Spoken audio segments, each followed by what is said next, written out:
There we go.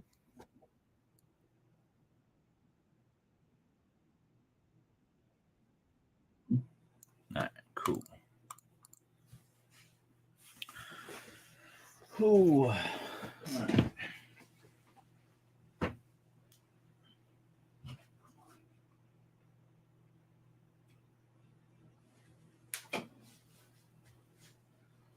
Got some things to list today.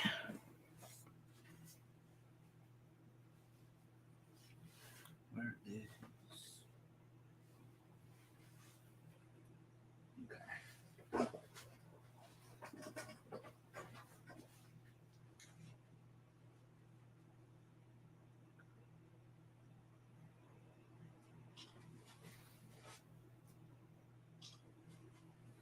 Good morning.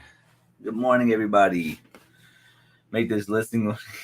Yeah, I'm right there with you. I caught up a lot yesterday. I've been going to the gym lately, and I've lost a little bit of weight, so I'm tired and sore with trying to keep up with all this stuff going on. Um, yeah, so if I sound a little tired, it's because my energy level is very low. Um, like no sugar in the past like week or so. It sucks. Yo, Flippin' Junior, what's good, homie? How you doing, man? How's everybody doing today? All right.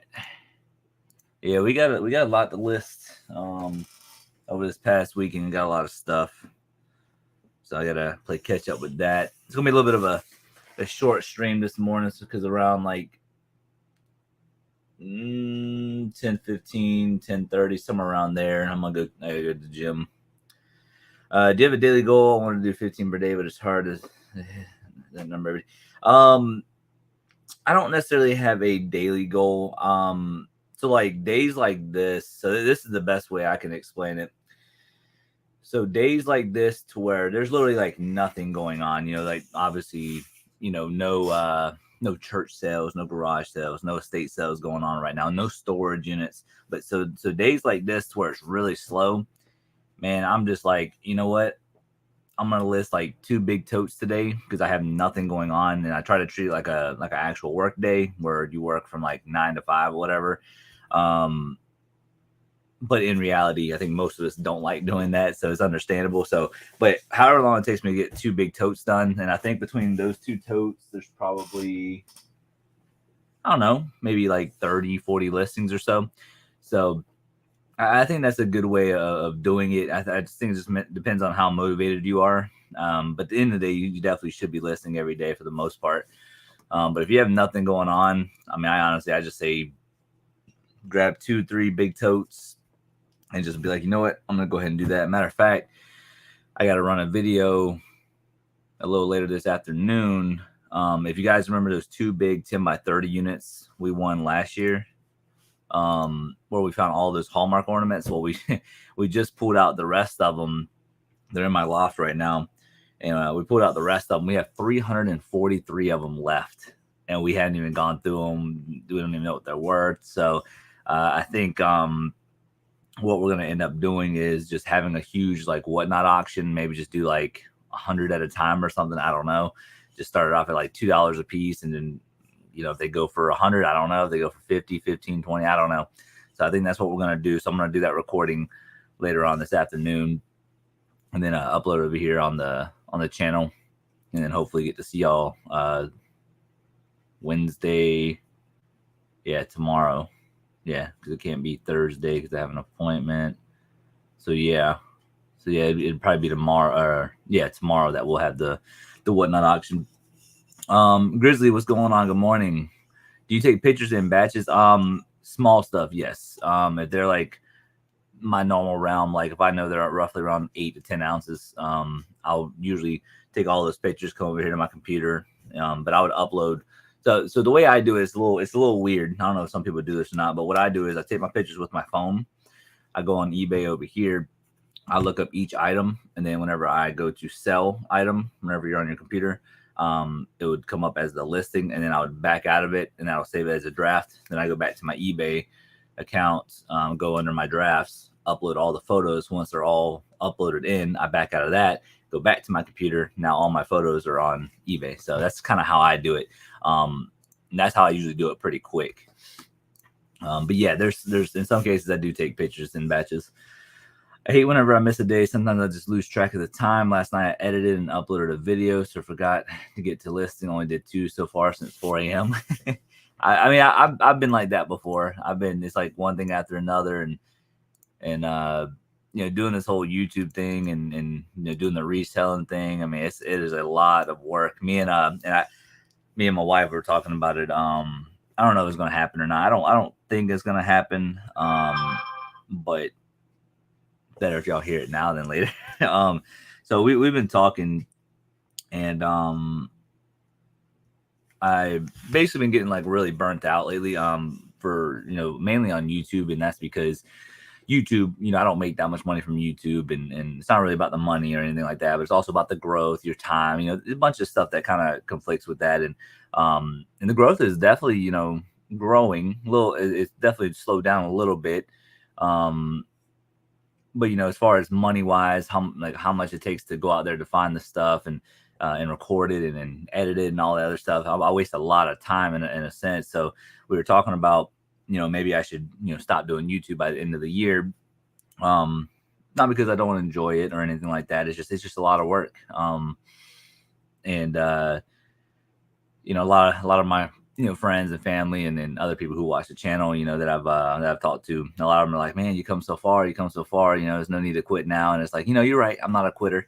But it's not really about quitting or not. It's just the sake of like mental health for me, and, time and priorities and all this other stuff. And, anybody who's like a serious YouTuber and stuff like that understands like it's a lot of work.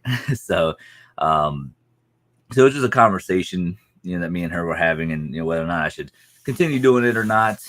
Quite frankly, I do enjoy doing it, but it does take up a lot of time. So that's why like I've kind of been like uploading a video like every like 4 or 5 days. I'm just really burnt out right now.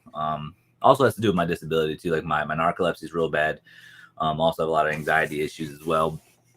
But yeah, diving into the YouTube part and reselling, I feel like I need 32 hours in a day. Yes, exactly. Big facts. Yo, Christopher, what's going on? Good morning. People don't give enough credit for how much work goes into all of it. Yes, exactly. Like I see a lot of the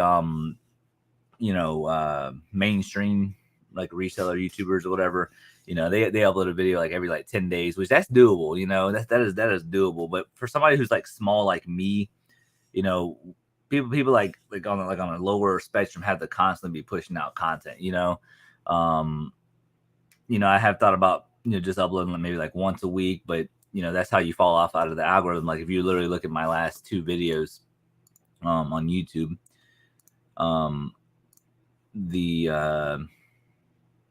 much time we took to do that storage unit video and all that, and we didn't even hit 1,000 views in 6 days, and that's like way undercutting what we're normally used to. But the storage unit video before that we did fairly well. We did 2,400 views. And then the one that we uploaded last night only has 406 views in 12 hours. And we found some solid stuff in that video. So he's like, it's definitely makes you think about it, and I try to do the titles right. I try to be like a little clickbaity, but also at the same time, like very serious, true, when it comes to, thumbnails. But yeah, but I know eventually, something's going to stick, and, we are going to grow. So, I'm not going to complain about that. It's just mainly about time, because like, me and my wife, we're actually hitting our 5-year anniversary this year. And, doing the YouTube thing, and just even whenever we're off, when we're not working, whatever, we still talk about YouTube and, eBay. So, I low-key kind of want to like get away from like the talk of work, so I like, go on more vacations with her, this, that, and the other, and, more date nights. But it just seems like I'm just kind of caught up in this whole work process, sometimes you just need to step away from YouTube and take a break. We did that for a little while. Yeah, exactly. I 100% agree. I want to be doing 2 videos a week, but I just can't get it all done. Yeah. And the thing is too, I have the videos too. I have the videos. Like right now, I have, as of the one last night, we have 1, 2.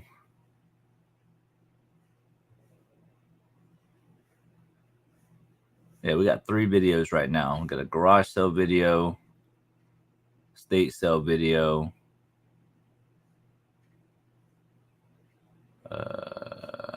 Hold up. What is this? 15. Oh, yeah. Okay, so garage sale video. This one was church sale. Yeah, okay. So yeah, so I think we got even 4 videos ready. So yeah, so I mean we got footage. We're working. I bring my GoPro everywhere. But yeah. Did you get another unit after the last one? I noticed some short ones. No. So Christopher. So what I'm doing is I backtrack from my past content because I wasn't into the YouTube Shorts or TikTok or anything like that. But I've seen so many people who do it and their subscribers just kind of skyrocketed, but with their regular videos they can't even pull 5,000 views. So it's like, so it makes me think like, wow, I can just do just kind of recirculate certain content and stuff like that, backtrack, and then work my way up to modern day or current times, what I should say. But yeah, it's definitely something that I've been doing. But no, if you guys see shorts like now, it's usually just stuff that's happened like 6 months ago. But it's just stuff that I never really put in I've never had put in like a short video so people can see. Kendra, Abraham, have you noticed the lack of quality items in bin stores lately? I know you don't do them too much now, but I wanted your opinion. I love the channel, learning a lot. Yeah, so Kendrick, so that's one of the reasons why we stopped going. If you actually go to my playlist and go to bin store videos, and if you guys can watch whenever we went to Black Friday deals, we would go in there and we would, I kid you guys not, we would spend like $500, $400 to $500 every time we go in there. We would find 50, 60, sometimes even up to 70 items for resale, and all of it being pretty darn good. And now when we go in there, we might be lucky to find 10 items. So it's like, for me to go there on a Friday, I'd rather go to an estate sale. I might spend a little bit of money on the estate sale more, but it just, on top of that, fighting people off and all this other stuff. And like I said, I'm a very chill person, but the second you start pushing me around, and I'm big body, I got big shoulders, so I don't mind throwing back, but it's just like I'm just not into all that. That's not why I'm into reselling. I'm not greedy. I'm not stingy. I go in there, I find my items, and I leave. I'm a very quick in and out type person, But yeah, as far as like finding the items, yeah, they're definitely a little scarce now. You will find that gem every now and then. Like I know like 1 or 2 people who live in the bin store. Like they stay there all day, every day, whenever they do the restocks, and they just sit there. It's just what they do. And with all the time and effort that they're sitting there, they could be out there sourcing somewhere else, finding bigger, better items. And that's just me. And I've also ran numbers too, Kendrick. I did it for 4 months. And I looked at how much stuff I found in the past 4 months from garage sales and estate sales compared to how much money roughly I'll make from the bin store.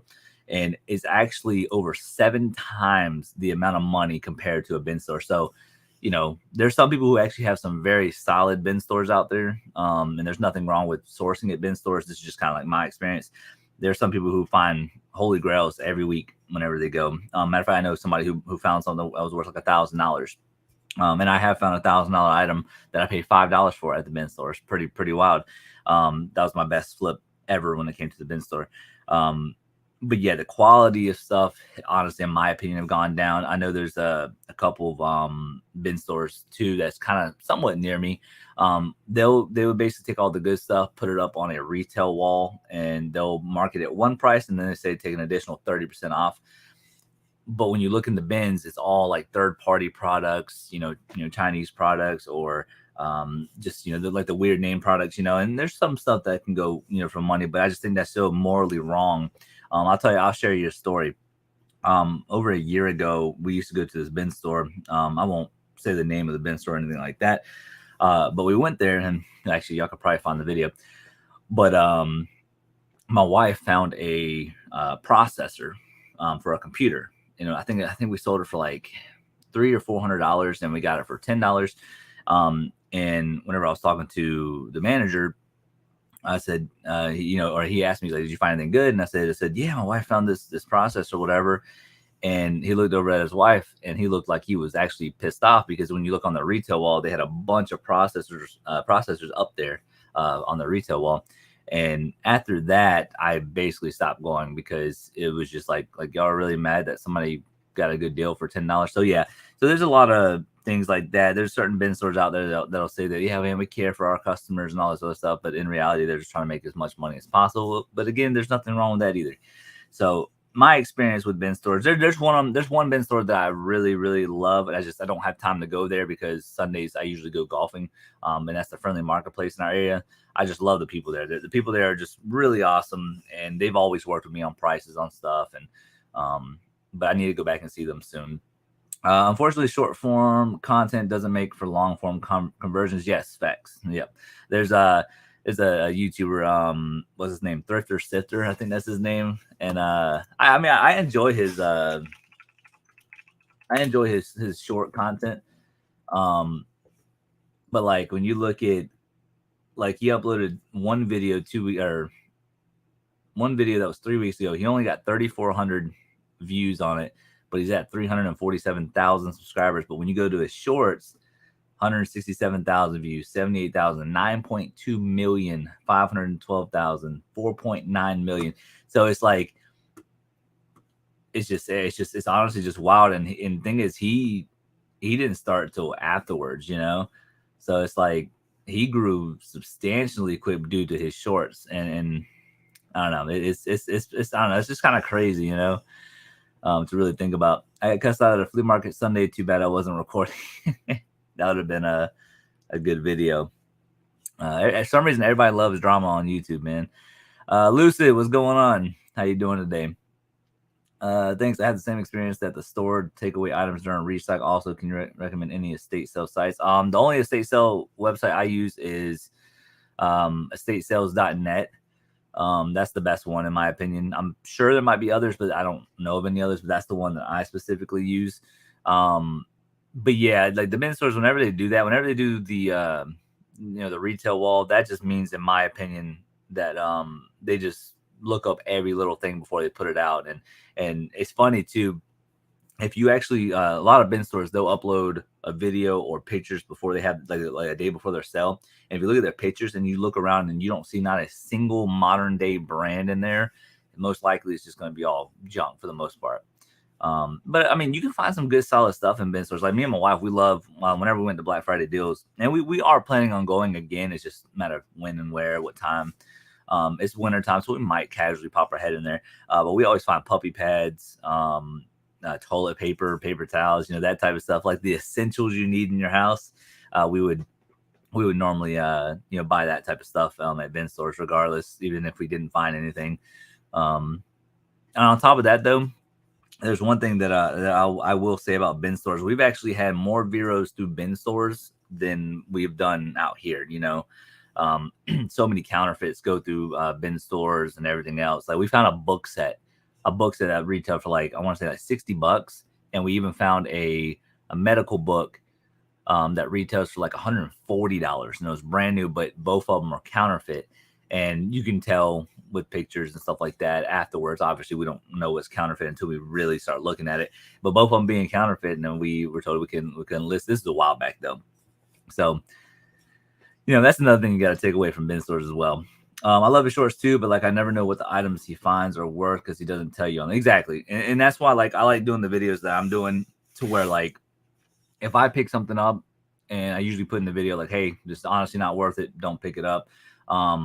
And that's why I like doing my statistical breakdowns, because it gives you guys more of a look on how quick certain things sell. I always say try to double your money back within a month. That's what I always say. Obviously, the sooner the better. But that's why I like doing what I'm doing. Like when the videos, if something's sold, I'll go ahead and show you guys that it's sold. And then whenever I break it down, I'm like, yeah, so this toaster actually sold within 2 days. Or, hey, look, we've already tripled our money in a week and a half, and we still have $400 left to resell. So, to each their own. But a lot of the mainstream, resellers and stuff, they don't really talk about how quick things sell. They'll say like, yeah, these things always sell, but they don't really tell you, you know what I mean? So, but that's what I try to do. I try to do my due diligence and really truly try to, make people learn and all of that. So, but if it's a bad buy, I usually put it in the videos like, yeah, don't buy this. Honestly, not worth it. Putting it in a garage sale just to kind of recuperate our money back, or just whatever. But yeah, there's some people out there that do shorts though, and they're mad entertaining though. I mean, I won't lie. It's just, I just can't do it. I've been like in American Arbitrage Shorts where he tells you what not to buy. Yeah, he I think he kind of jumped on the short stuff too. Yeah, I got him saved right here. because I think that's where he was getting some of his growth too, was from shorts. Yeah, because 7,000, 18,000, 20,000, 22,000 views. Yeah, I think that's really what helped him kind of push the next threshold, because I think he was stuck at like 20,000 subscribers for like the longest time, and then he started doing some some more shorts and stuff like that. And matter of fact, I think that's, let me see.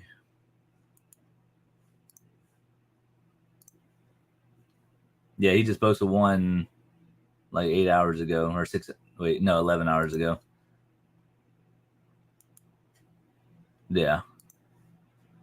And then he uploaded one 5 days ago. So yeah, shorts definitely seem to help. Lucid, do I watch ADH Dave? No. So I won't lie. So I don't watch a lot of So this is how, and this isn't me knocking anybody who does content and stuff like that, because some people might not like my content. So it's all about personal preference. So like I don't really watch a lot of the mainstream resellers, and that's mainly because whenever I watch certain, obviously you can learn from a lot of different YouTubers and stuff.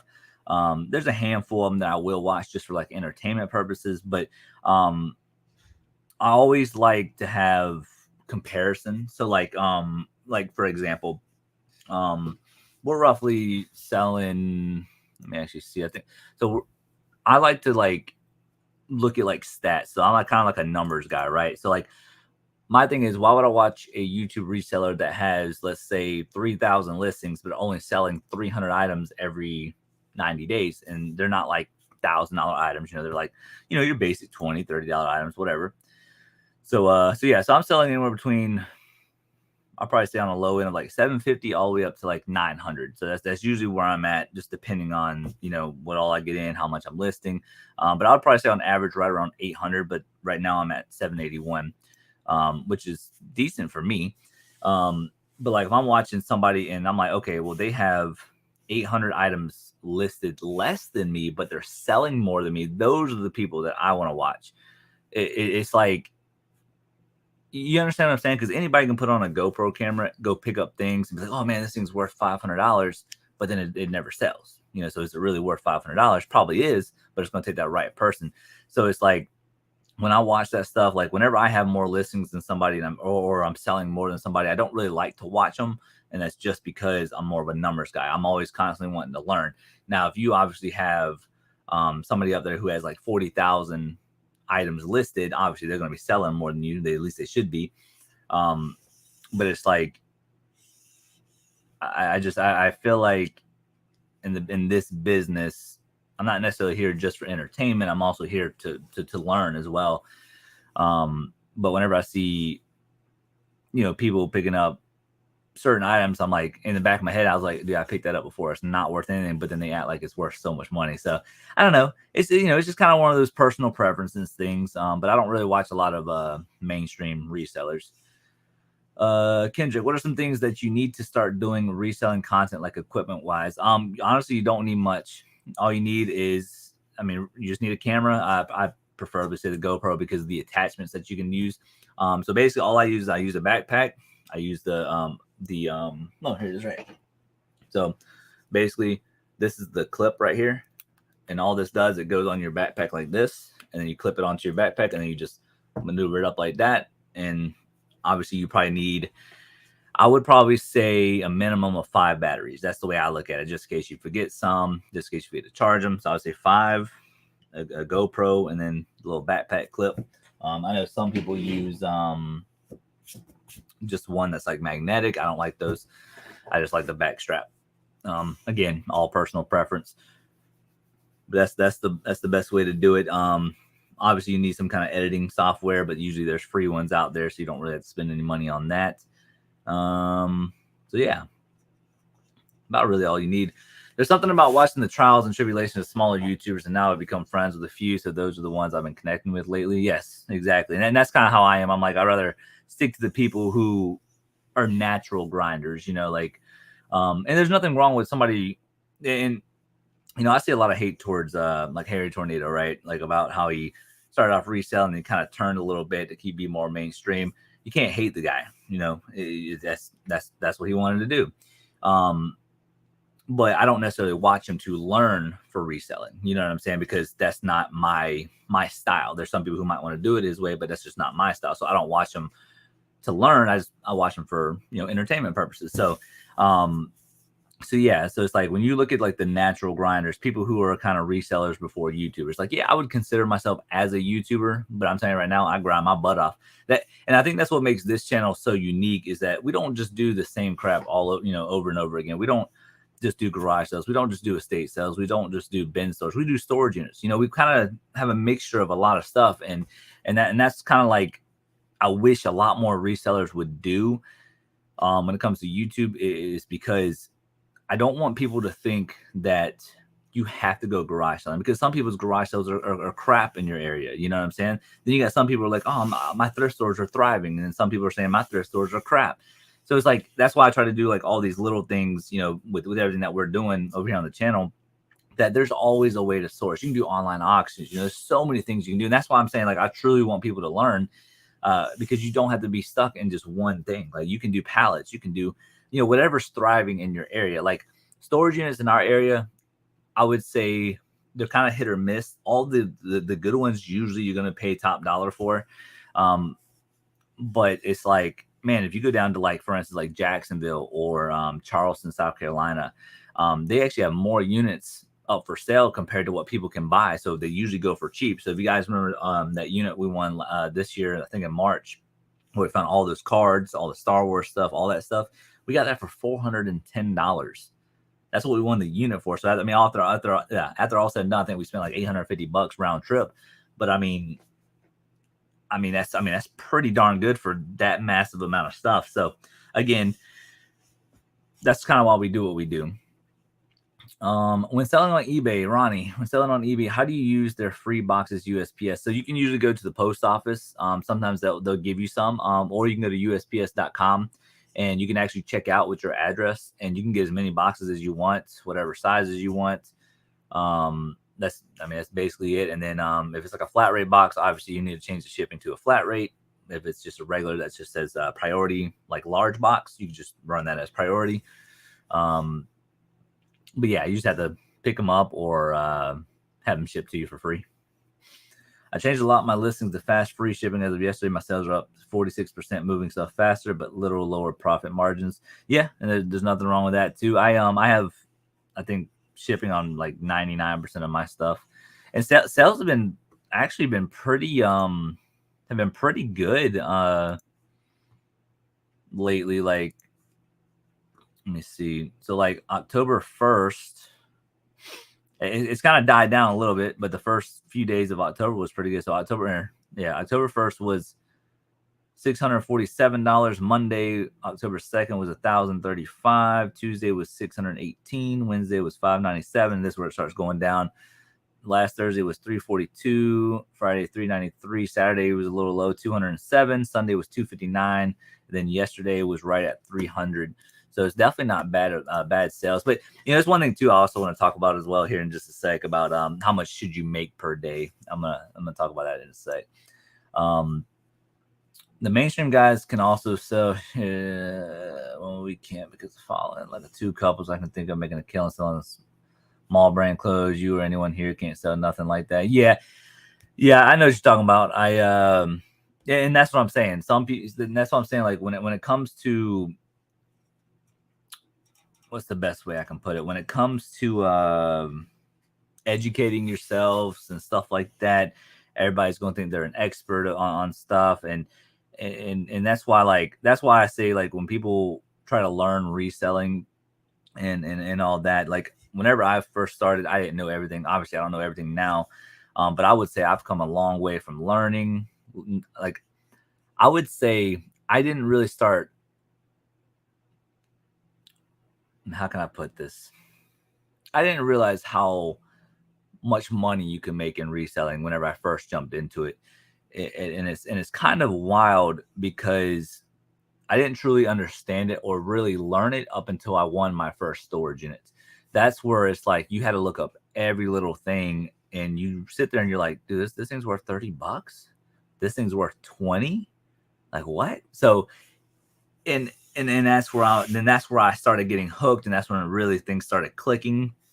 Um, but it's pretty amazing of what stuff can go for, and that's why I say that if you haven't done one storage unit, go buy one big one. You know, invest that money, just one big one, and just challenge yourself to get it done within like a couple months, and just feed off of that energy. I'm telling you, it is insane of some of the stuff that you can find. We in that storage unit video where we found that Sleep Number bed frame, they're not like crazy heavy or anything, so I'm just gonna put them in like a trash bag or something and just ship them. And just in that, there was over $400 worth of Sleep Number things, and they're worth some crazy money. So I don't know. It's you won't learn that from going to yard sales. Like there's stuff you won't learn going to garage sales or estate sales. You have to branch out, get uncomfortable, do a storage unit, and then you'll realize little things where it's like, oh wow, that's why, like, if I ever see stuff out there in the wild, because I learned from storage units, 9 times out of 10, another reseller will not understand what that is worth. That's what I'm saying. Get into storage units. That way you can truly see like some things that you might be passing up on. What do you think of the Commonwealth Picker? He's cool. I mean, I enjoy his content. Again, I don't watch him for reselling purposes, but I watch him for entertainment. Hey, we sold a train for $15. I'm telling you, we're still selling stuff from that train unit. But no, Commonwealth is cool. Again, like I said, I don't watch him for learning or anything like that. I think he's entertaining and all that. I have nothing against him. I just don't watch him specifically for reselling. I watch him for entertainment. But like I said, like if they're like, like kind of like mainstream to where like they're one of like the most known people, like because like I can sit here, let me see. Let me go to Commonwealth thing real quick.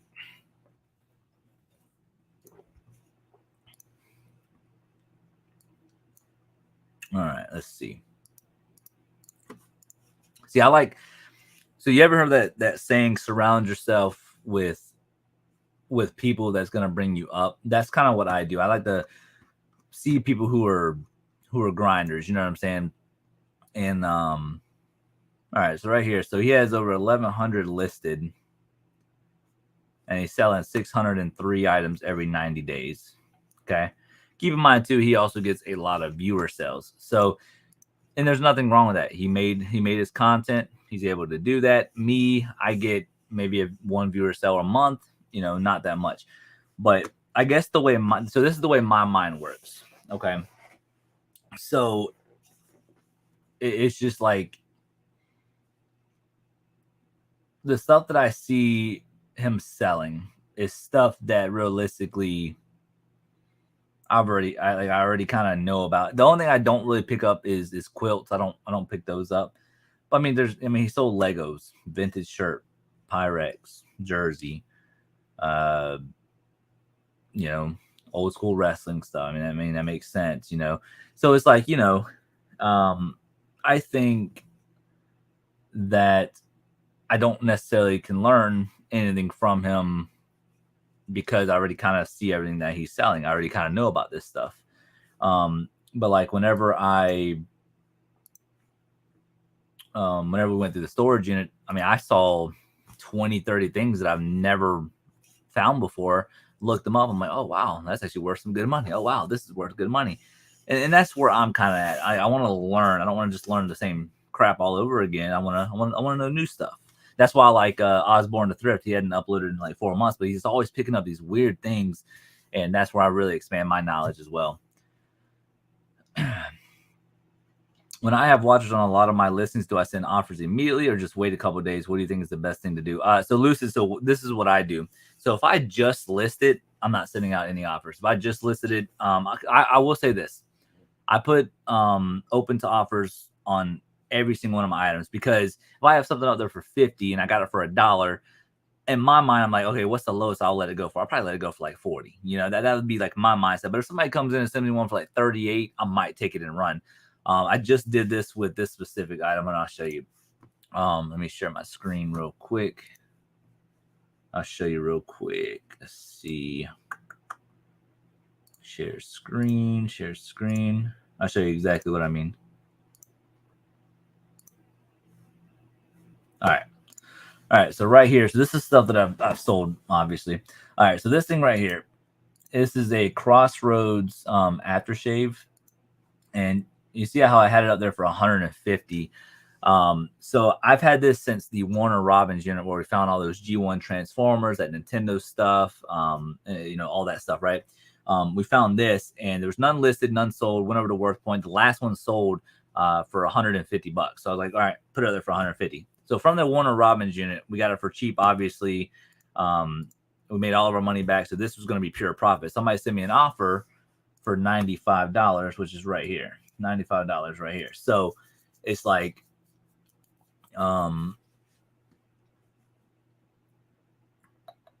yeah. So they sent me an offer for 95. I wasn't even going to counter offer, because I think that's where people get a little too greedy and stingy, in my opinion. Your job as a reseller is to resell, right? You know, cleaning stuff, packing stuff, taking pictures, you know, the whole 9 yards, right?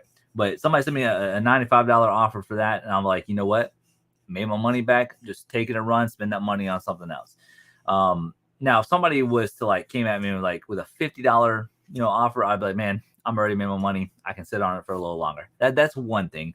But the fact that he went down by $55, been sitting for a little while, it's not necessarily a great price, but it's also not a bad price. So it's like, you know what? I think that's fair. I think that's, I think that's going to be fair. So that's the reasoning why I accepted that. So that's where you just kind of have to ask yourself, when should you send out offers? Now, if this has been sitting for, let's say, 6 months, and you just realize, oh, I got like 5 watchers on it, send an offer out. But if you just listed, I don't send any offers out to at least a month. I think for a month, and that again, that's just me. I'll put it there for a month, and then after that, then I'll send offers. But if somebody was to send me an offer, that's one thing. If I just listed something for, let's say, 50, and somebody sent me an offer for like 45, I'm taking it and run. But then you also got some people who are like, nope, I'm gonna let it sit. I'm gonna try to get my full value.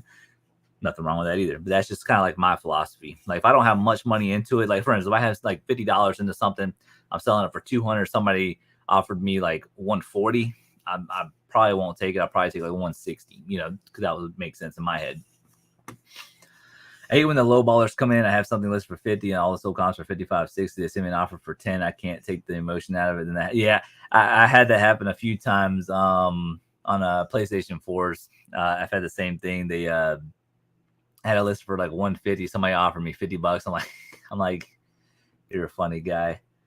I actually just got a positive feedback. And there's one thing I hate about not knowing what sales they're going to sometimes. Because this person right here, let's say the name is Gail, says, love the shoes, follow you on YouTube, thanks for the deal. I wish they would have put like a message in the sale. That way I could have, I could thank them for it. But I thought that was cool. But I rarely get viewer sales, but whenever I see stuff like this, it just makes me feel good. I'm like, oh, that's so cool. People care about me so much, they want to buy something from me. So no, it's very sweet. And but yeah, I just thought that was really cool. I got a lot of negative feedbacks too. Like, I got 19 this year. Like, it's crazy. Like, this person says something, and he's like, never brought this to my attention. May have gotten damaged during shipment. Who knows? Everything I sell, I test. Basically, the buyer never messed with me about any of these issues. It gets emotional, leaves a negative feedback. This person said, haven't received it. And that's because they told me to cancel the order. So yeah, it's just crazy. The tape is about 10 years old. It would not stick to the car. Buyer never requested a return. Item was new in packaging. With vintage stuff like this, you can't tell because I sold a Walkman that was actually dry rotted from the inside, even though it was new. So I had to do a return on it. So it's not, not necessarily my fault. So yeah, and then this right here, will never purchase from seller, purchase wrong item and have contacted them twice, not for a refund, but if I could trade for the right phones. I said untrue, told the buyer I did not have a replacement for the brand new phone you purchased. Buyer opened new item and did not want to return it. So yeah, people, I got so many negative feedbacks this year. There's actually more than normal. But I don't know, just a little ridiculous.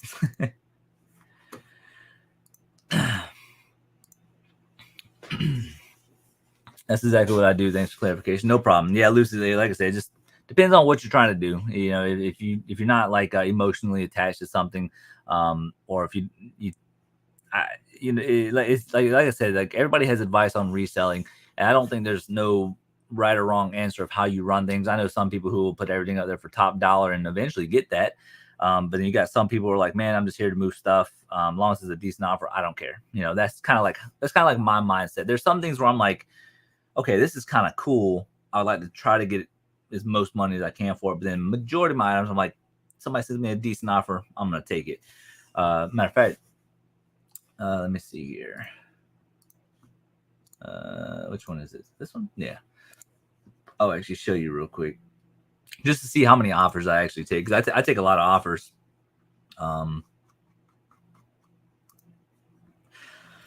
Or like I have a $7 free shipping item like a DVD and they send an offer of like $3. Like, screw you guys, $4 to ship. Yep, exactly. I agree. I completely agree with you on reselling YouTube videos. Yes. Yeah. I like I said, I like to think logically. I think there's always something to learn from somebody. But at the end of the day, if they're just doing the same thing over and over again, you'll never really learn your full potential, in my opinion. All right. So let's go to sold items. So this is everything I've sold in the past 90 days. So 781. And so I took a best offer for that. I think somebody sent me an offer for 20 on that one. Somebody sent me an offer for 10 on that one. But somebody sent me an offer for 15 on that one, I think. Somebody sent me an offer for 25. That's the 95 one. So I'm always accepting offers because every single thing that you actually see me take an offer for is stuff I've already made all my money back on. So it just really depends on what all you're trying to do. And that's that toaster that we just sold in 2 days.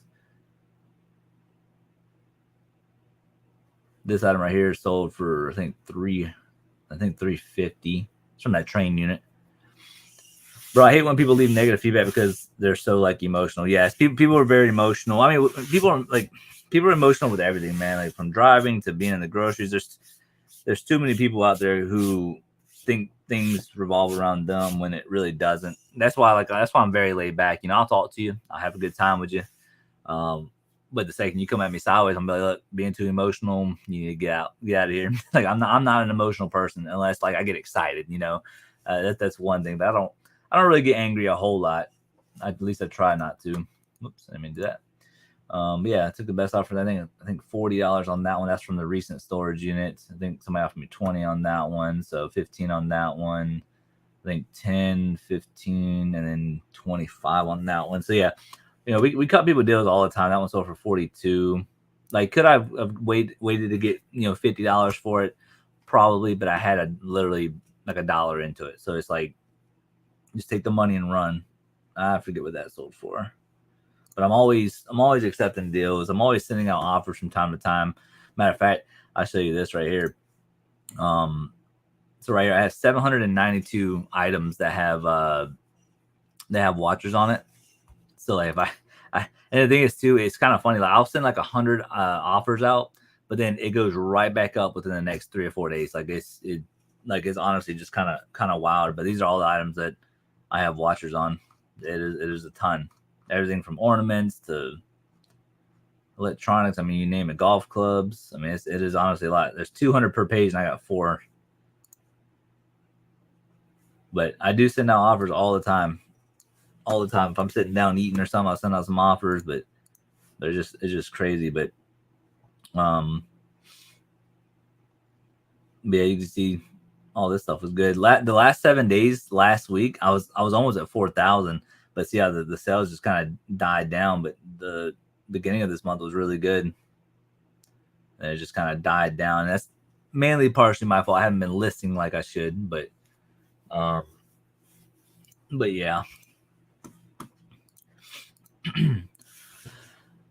I send offers out soon as soon as I see them. That way, in case they're watching others, they might buy mine first, sending out that quick offer. Yeah, exactly. Yeah, and there's nothing wrong with that either. I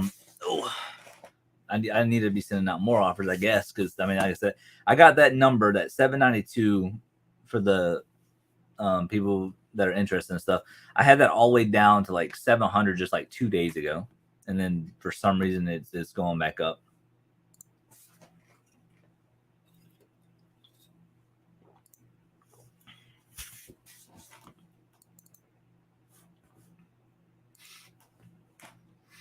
How do you choose to do shipping versus free shipping? I want to start doing more shipping, but afraid my sales will start dropping. I don't know. I mean, because I've never really done free shipping before. So that might not be the best question for me. I know what's his name on YouTube? Pro Picker. I know he does. I think he does everything free shipping. Matter of fact, let me see. Here, we'll check it out together. Let's see, because I know he does a lot of free shipping. So, and I know he has more listings as me. So let's just see if he let's see what his sales are like, because that'll be a good indication of whether or not it works or not. All right, let's see. He's good at videos. I haven't watched his new one yet. He should have his eBay. Yeah, okay. Let's check him out because he does everything. All right, so he has 3952. So that right there is 1,400 more listings than me. All right, let's go to see y'all. All right, let's say they've been listening to this. See if he's listed.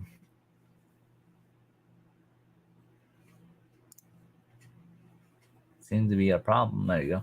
Oh, yeah, he's been listening a little bit today. He's up here at 6 o'clock this morning. See, that's a grinder right there. Up at 6 o'clock in the morning listing. Look at that. But see how he does everything free shipping? All right, so let's look at his sales. So I'm at 781, and he has 1,400 more listings than me, and he's at 820, and he's doing free shipping on everything. So even though these sales look good, so you figure, let's just say $70 for that calculator, that's probably going to cost anywhere between, I don't know, would that be over a pound? Or it's going to be at a 2 pound rate. So it's probably $8 to $10 right there, probably after fees. So he's probably making about $50 or so on that calculator. But he does everything free shipping. Everything's free shipping. But do you see what I'm saying, Kendrick? So he has, so I was at 781. 781 minus his 820. So that means he has sold 39 more items than me, going from free shipping, but he has over 1,400 more listings than me. So I don't think that's a good indication that free shipping really matters all that much, in my opinion. So I just think that as long as your prices are reasonable, because there's no difference between somebody paying $130 for this or paying $100 plus shipping for it. Does that make sense, Kendrick? Because either way, it's going to be the same thing. So I think that the free shipping might encourage people to buy more, I guess. But the thing is, if I have my item at $100 and let's say that the shipping is only $15, whenever they go to, let's say they go here, right? Let's just look up this camera right here, right? And then they go to sort by price plus shipping lowest first, because they want obviously the cheapest price. They go here and they're like, those are all bids, so we want to change that to buy it now. So right here, they can buy that camera for $20 plus shipping, right? And then look right here. But see what I'm saying? So $19.99 plus $8.99 shipping. So that's roughly $28.98, $28.98, $27. I don't know, something like that. And the next one's $29.99 free shipping. So like I said, there's no real difference between the prices. It's just what's actually going to be better for the buyer. Again, free shipping might attract some buyers, maybe, but in theory, if he's selling 39 more items than me every 90 days as of right now, but he's also taking probably more of a pay cut for it because he's doing the free shipping, and then he also has 1,400 more items listed, which means technically he's buying more than me, at least in my eyes. You know, free shipping is not necessarily that big of a factor when people buy. Does that make sense, Kendrick? I hope it does. I'm trying to explain it the best way I can. But this kind of a perspective thing, you know, I don't think I don't think what he's doing is wrong. I don't think what I'm doing is wrong. I just think it just depends. So yeah, like I said, I think it's all the same in reality. I would think maybe if you do free shipping, you might take a little bit of a cut because some things might go over to West Coast compared to East Coast. So, or, you know, maybe across the country where you're from. I'm gonna do around 50 listings a day or even more for the next 7 days and get more inventory and keep doing it. I'm gonna challenge myself. Yes, absolutely. I would say if you can, you know, if you ever get to that point where you get burned out, just try to do like one tote a day or something, because that's what I'm gonna do. And plus, I've been going to the gym lately. I don't know if y'all can tell my face a little bit. I can kind of tell, and I'm getting like nice little muscles right here. I don't know. But I've been trying to do a little bit of that too, since there's not a whole lot going on right now. Yeah, thanks. Do you recommend a flat rate or full shipping cost? So what I do here, I'll actually show you real quick. Again, I love teaching, man. Excuse me, of how I do things. All right. So if I go over here to selling, and I go over here to I'm just gonna show you in the drafts. I should have random stuff. Okay. So let's say that I was to list this thing right here. So let's say Google Nest. I've already listed it, but let's just say this is what I'm listing, right?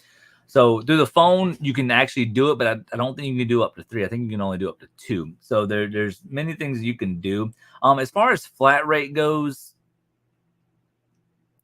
I don't really do a whole lot of flat rate. If I'm being honest, I just usually do priority or UPS Ground Advantage. But right here, so when you get to like this page, see how it says USPS Ground Advantage? Now, there's some people who just leave it at the default cheapest, and it's kind of weird because I've actually, not weird. I actually allow the buyer to pick and choose what their shipping rate is. So you go USPS Ground Advantage, then I just add the services. So I always add, so like if it was media, I would add media mail. I would always use UPS Ground and priority mail, and I would hit save. And then whenever they go to check out this item, they would be like, oh, okay. So, because you got to think about it. If there's some people who are like in a rush to get something, they're going to choose priority. You know what I'm saying? If there's some people who are like, man, I don't really care when it gets here, I'm going to use media mail. But then there's some people who are like, yeah, I want to get in a decent time. So then they're going to choose USPS Ground Advantage or UPS Ground. So I always add or at least I've been doing this lately. I've probably been doing this for the past couple months. And you'll be surprised how many people actually choose priority over like USPS Ground Advantage or UPS. I mean, it's kind of wild how that works. But this is what I would do, Kendrick. That way, not only are you giving your buyer the opportunity to buy it at a cheaper cost, but you also give them the opportunity of buying it at the quickest time, you know? So it's like, because if I'm buying something and the only thing you have up there is media mail, but I'm like, man, I don't want it to be shipped media mail, because let's just say media mail, right? Obviously media mail is just one price, but let's just say the item was 8 ounces, right? You'll see this change. Yeah, so right here, so USPS media mail, wow, it's going to get there in 2 to 8 business days, right? For $3.92. But let's just say I'm paying $5.40. That's $1.50 something, $1.48, something like that. And I'm willing to pay that more just to get it 3 days earlier. So, you know, there's always a thing to think about whenever you're doing that type of stuff as well. But I don't ever do flat rate, to be honest. I would say I think that's the only way I would say to do a flat rate. You'd have to look at the price difference between, you know, like let's say a medium flat rate compared to just regular priority or UPS, because I think if you're going to do a flat rate, depending on what it is, you can't really fit much in flat rates unless like a large one. I think you're paying almost $20 for that. So it's like by the time you pay $20 for a flat rate UPS, you know, somebody might only have to pay like 16. So, you know, it just depends on how you want to do that. Then you got to store flat rate boxes and everything, and I just choose not to do that. Yo, Gulf Coast Pickers, what's going on, homie? How you doing today?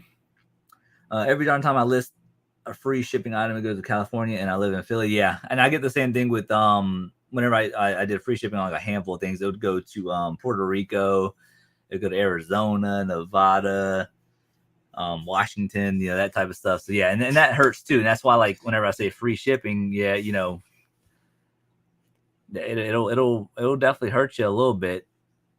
But but again, tomato. Everybody does their reselling business differently.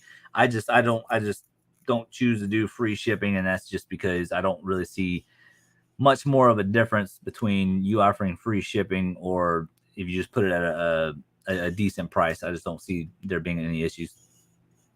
Things I didn't know that the buyers can choose the whether to do ground or priority. That's a game changer for me. Yes.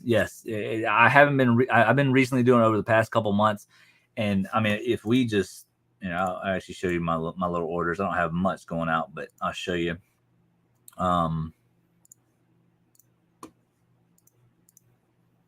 Okay, so these are everything that's sold. Okay, so this one actually sold for 11. Okay, so let's say.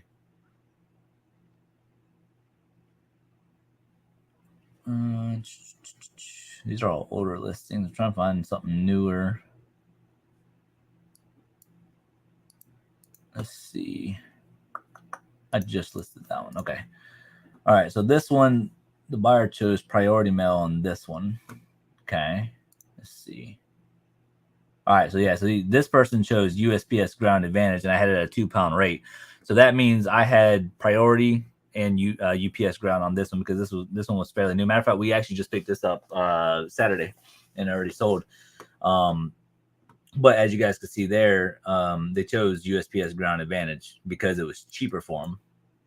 So it's like that makes perfect sense because I would put UPS priority and USPS Ground Advantage, and they just chose the cheaper route, which was $7.85, which it's in Arizona, which would make sense. No, wait, Arkansas. AR, is that Arkansas? Arizona's AZ, so Arkansas, right? Anyways, so yeah, that was a cheaper rate for them compared to UPS or priority. So yeah, it's a perfect example right there that that the buyer chose their best preference. It was the cheapest for them, obviously, but if you were doing like since I live in Georgia, let's say that package was going down to Florida, they probably would have paid priority because it only would have cost like $7.20. So it'd be a lot cheaper for them.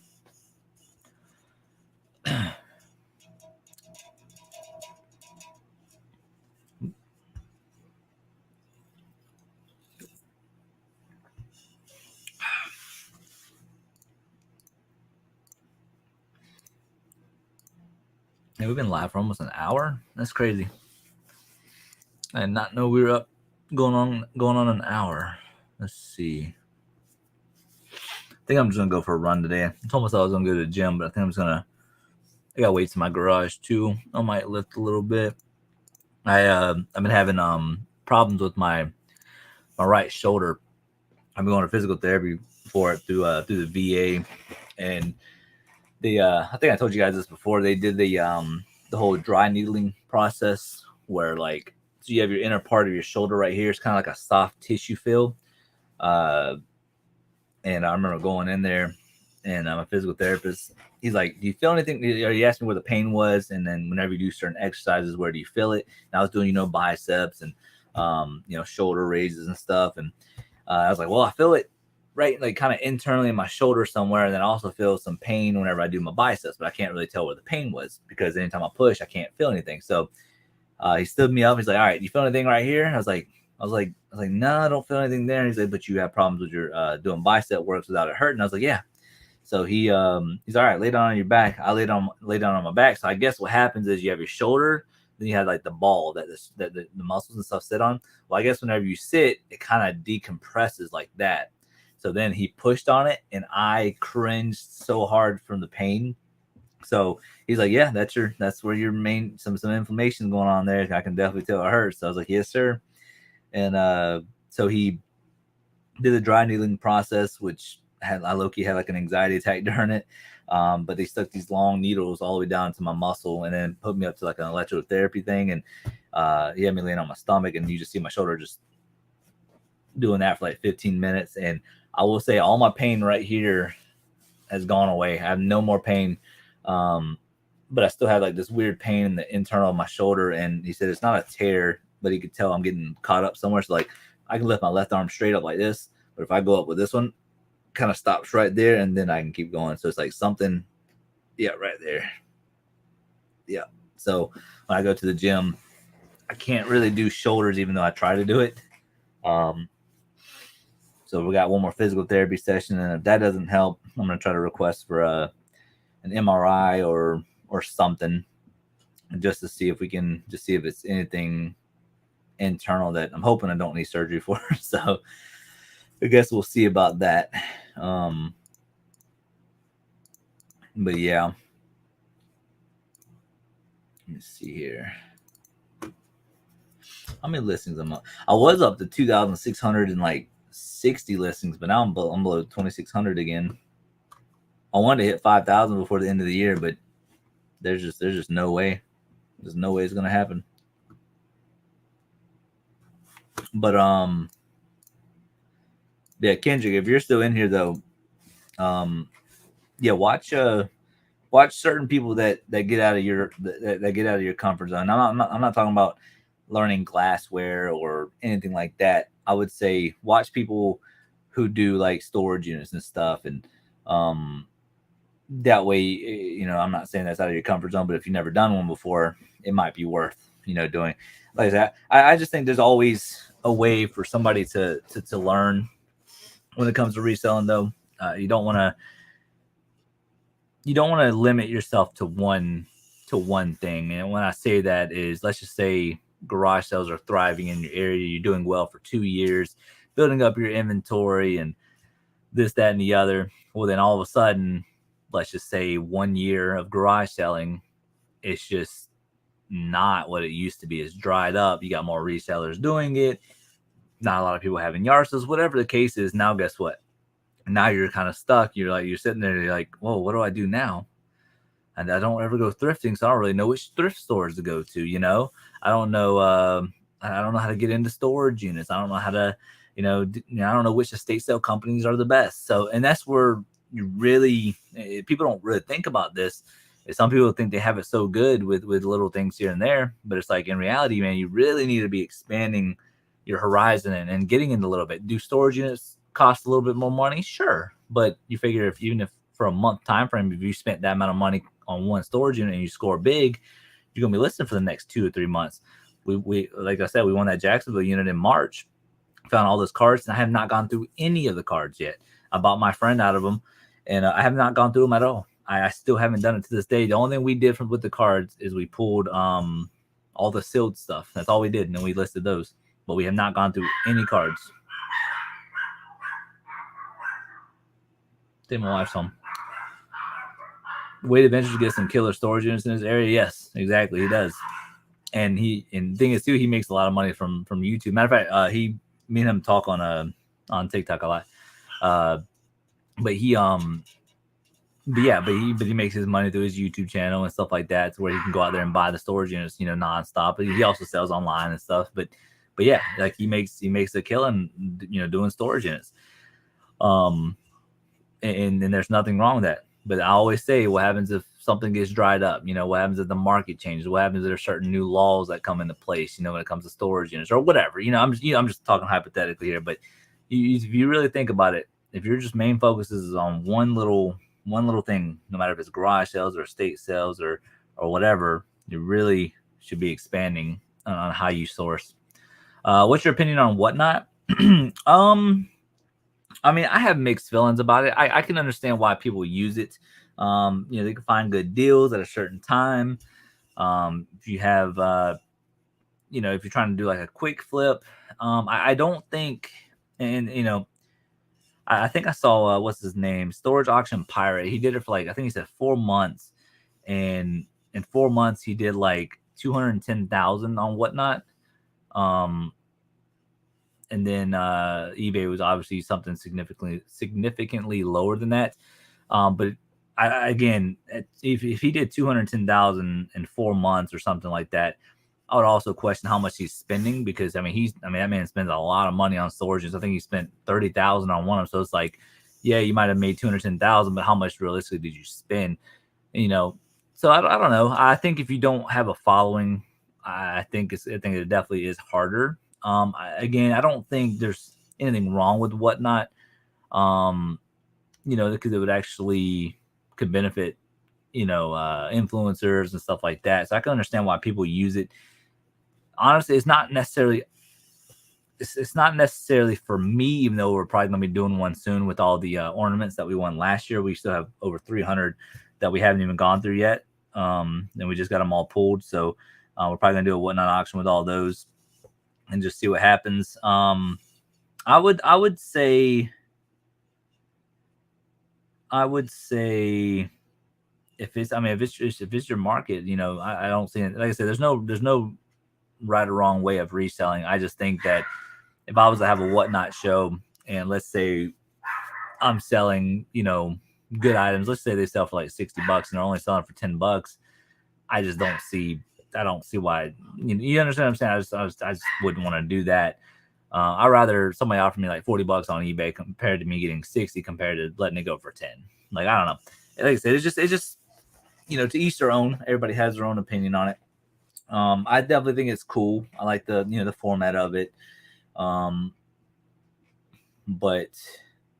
I think that why he's barking. But yeah, it's just not for me, really, in my opinion. Let me see here.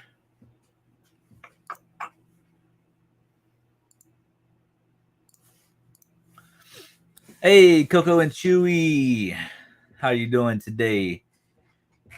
Buenos dias, Brandon. Hope you and the wife are doing great and you are feeling better. Yes, I am. I'm feeling a lot better. I been going to the gym lately. I lost a little bit of weight. Really been trying to calm down, even though I have bad anxiety and stuff like that. And going to therapy for it and all that. I've been doing that for like 4 years now. but yeah, I mean, I'm good. Life is good. We've been catching up on a lot of work and like I said, I've been going to the gym. Gym's been helping a little bit, even though I feel tired all the time because of my narcolepsy. But yeah, I think I'm feeling better though. I edited the video yesterday, and I actually felt good editing. Not kind of like a burnt out. I felt pretty good, so I did that. Got some listings done. I went to the gym and spent time with my puppies.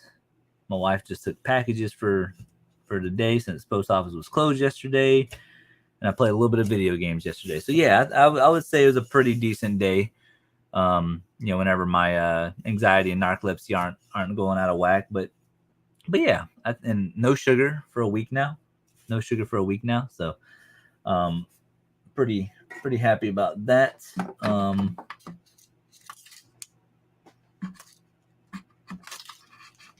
gonna move that. There you go. But yeah, going good. I would say my energy level is a little low though, just because of the lack of sugar and everything. But no, other than that though, we sold all the tools from the storage unit now. We we sold that the 2 ladders. So one of the ladders for 100, the other one for 50.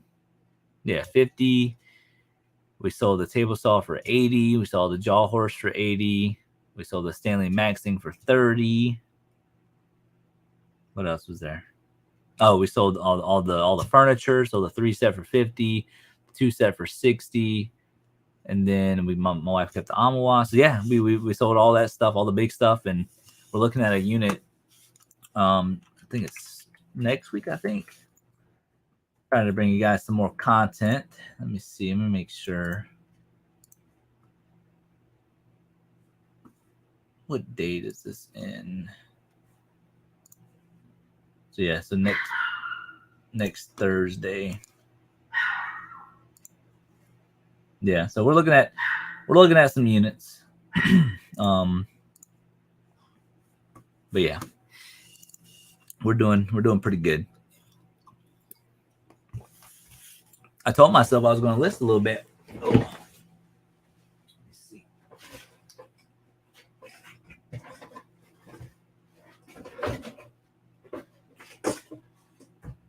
We got some Revereware.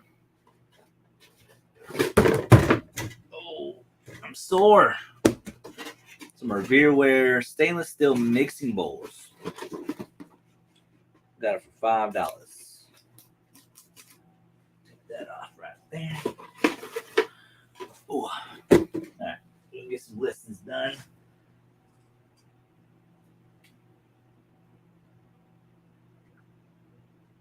I'll show you. I'll even show you how I do my listings too. Take some pictures.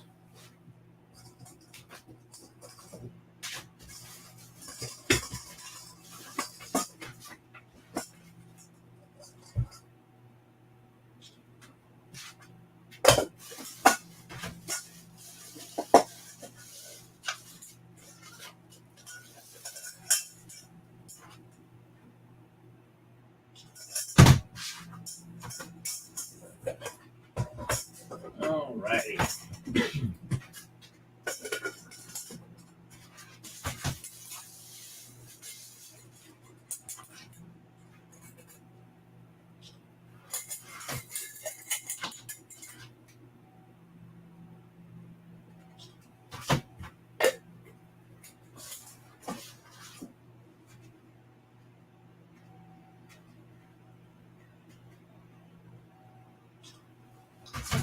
Perfect.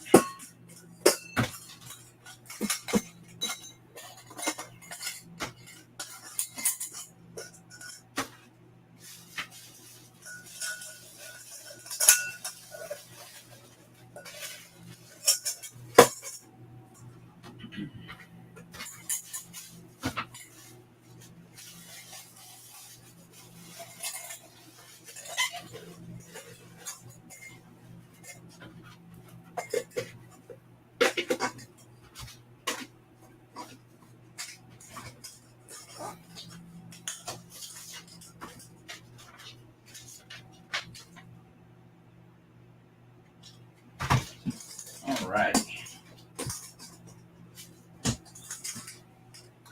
Put this thing back in the box.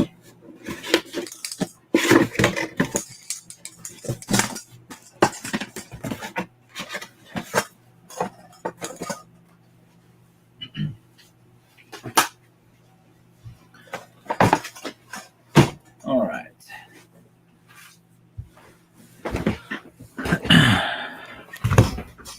All right, let's see how we're doing. No fancy AI background? Nope. Nothing like that. Nothing like that at all. All right, let's do Revereware.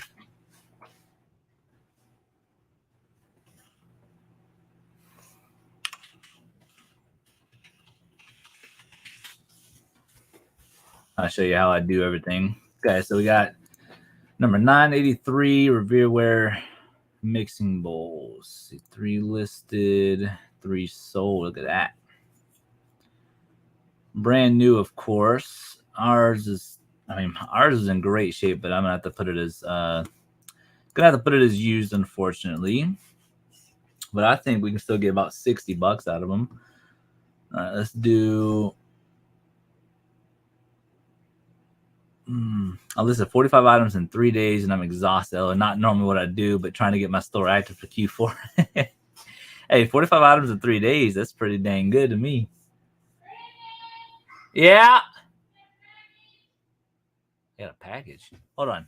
I'll be right back. I got a package? What'd I get?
right.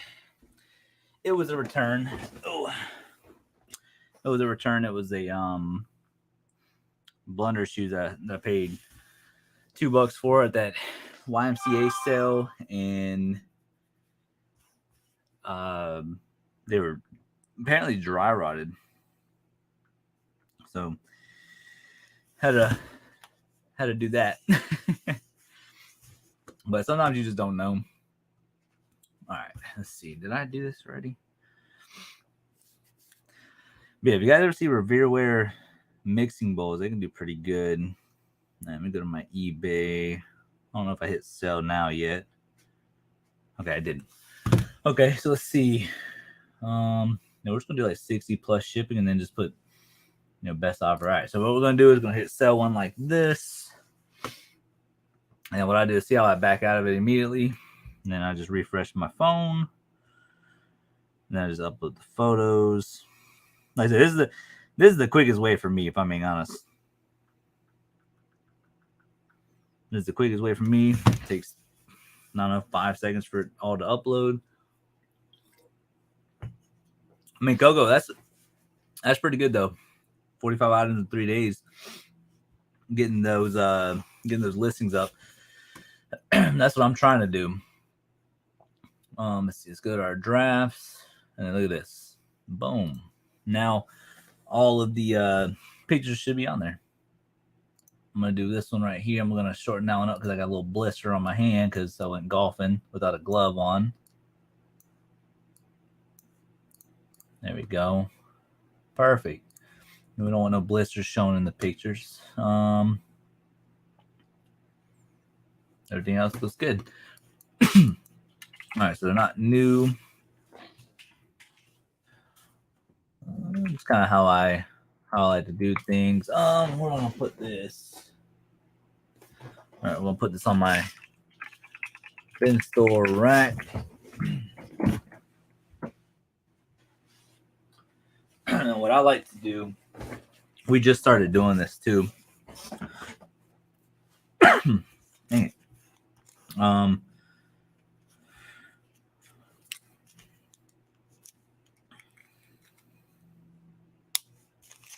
Where do we get this from? Well, we like to do, so anytime we buy stuff, we have like these little invoice sheets things. That way we can write off our cost of goods. We got that in a state sale. There we are. Yeah, so then we always put what we paid for them. And we paid $5. So what I do is always do this, and I do 5. I'll put whatever price we spend on there. That way we know what our cost of goods are and stuff like that. Obviously, we have it in a different spreadsheet, but instead of going over to a spreadsheet, control Fing, we just know it right there, So that's what we do. We're going to go used. We're just going to do like a little description. Great condition, has all lids. Comes with original box. There you go. Just keep it short, sweet, to the point. $59.99. We're going to do allow offers. There's actually one right here. You know what? Let's be more realistic. Let's say $49.99. Okay. All right. Got it on the scale. So it's at 1 pound, 14 ounces. So we're going to round that up to 3. And I don't even have to. We're going to do 10. 10. 10. That's what we're going to do. Then priority. And then we just add in the other ones right there. And this is just what I do. I always promote it at 5%. I promote every listing at 5%. That's just me. Don't have to do that. And then I check it off my little list here. And then what I do is whenever I'm done, we staple the receipt to the estate sale. And whenever I'm done with all these, my wife will process them into our spreadsheet. And actually, this is the last ones for this one. So yeah. Boom. And then that should be it. Double check everything. 3 pounds, $49.99. Comes with original box. Blah blah blah blah blah. Original. Don't worry about that. And then list. That easy.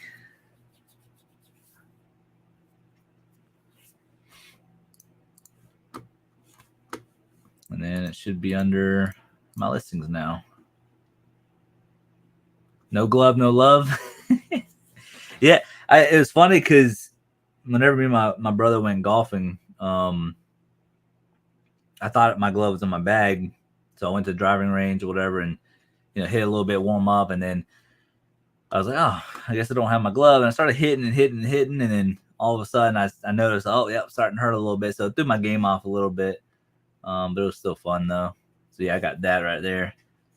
And see, like all these recommendations too, I don't really mess with them too much, just because it's like some of the stuff is just irrelevant. So I don't know. But yeah, some people like to mess with that. I mean, I'll try to do the best I can, but for the most part, I don't really care too much. But yeah, all right. So that one's listed. I put it where it should go. It's going to be on this bin store rack right here. And over time too, like if I need more room, I'll actually consolidate stuff and all of that. So that's kind of how I do it between the pictures and everything. And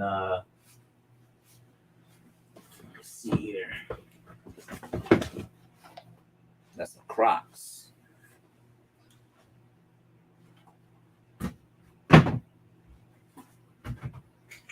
Got little things here.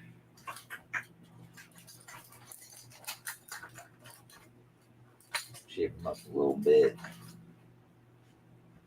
Beautiful. Next, let me take some pictures real quick and we'll do another one.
Beautiful. Can't remember what these are called, so we're going to go over to our Google Lens app. There you go. They're called Crocs Tideline. Let's see.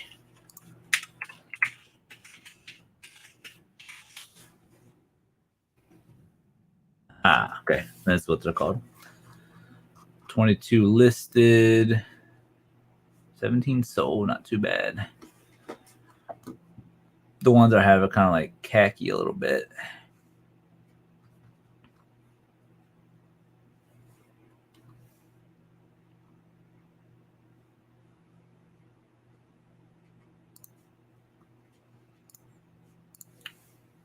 Okay, that's the one we're going to use.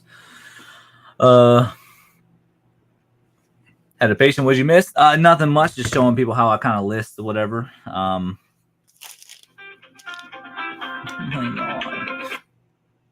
Hello.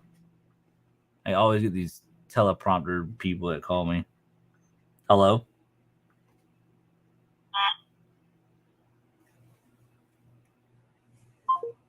Okay.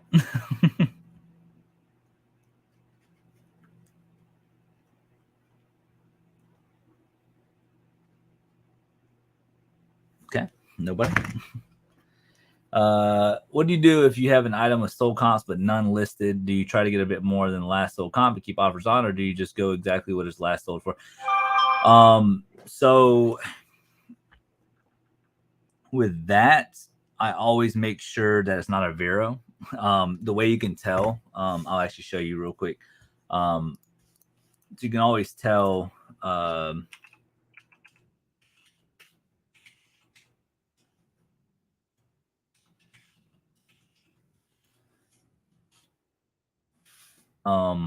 you can always tell if something's a Vero or not. I'm gonna show you how.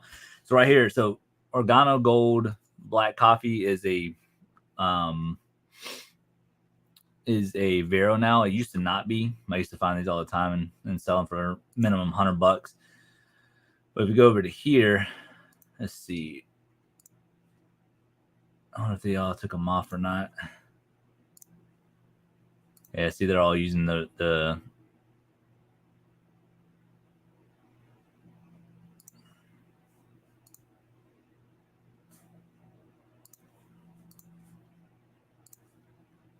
me see.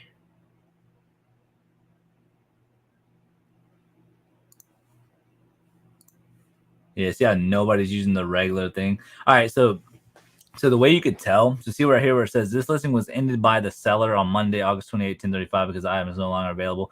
And that's because what happens is eBay is making them take it down. So if you go to here, this item was ended by the seller on Friday, August 4th. So yeah, so it's like what's happening is these people are ending them because eBay's making them to. But that's how you can tell if they're a Vero or not. So that's what I would do first.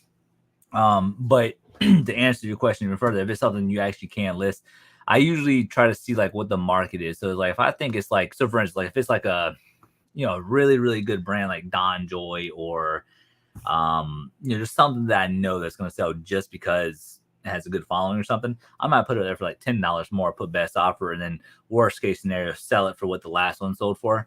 But yes, I never put it as the same price. I always try to do a little bit more because if you're the only one that's on eBay, you kind of hold a little bit of a premium. So that's the way I would do it. But yeah, I would put it up there a little bit more than what the last one sold for if you're the only one that's on eBay for it.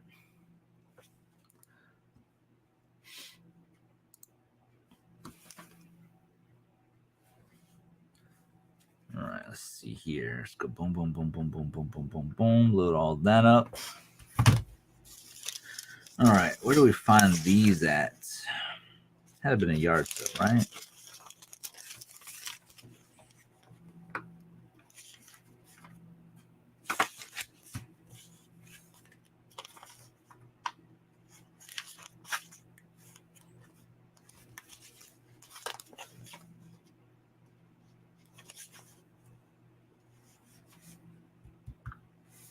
All right, that's good. Let's go back to our drafts.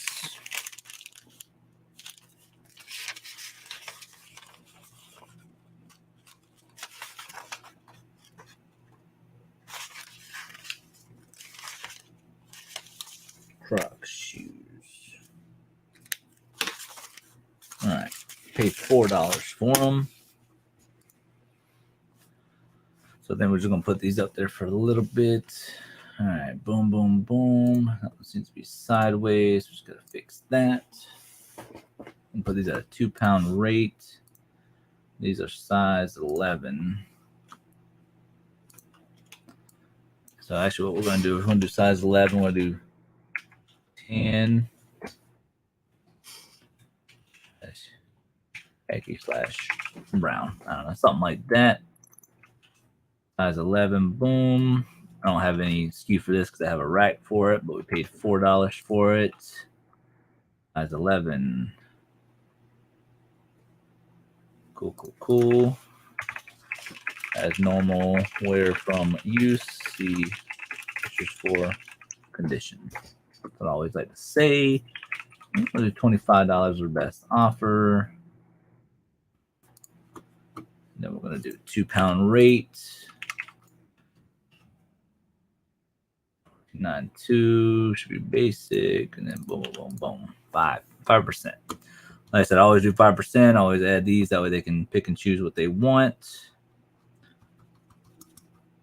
And pictures look pretty decent. All from the phone. It's not too bad. Very simple. Like I said, and you know, instead of like having like your, you know, your transfer wire to your computer or something when you take pictures, that's just the way I do it. I upload everything on my phone. back out of it, save it as draft, and then boom. I mean, it loads up perfectly. Nothing wrong with them. Everything's good to go.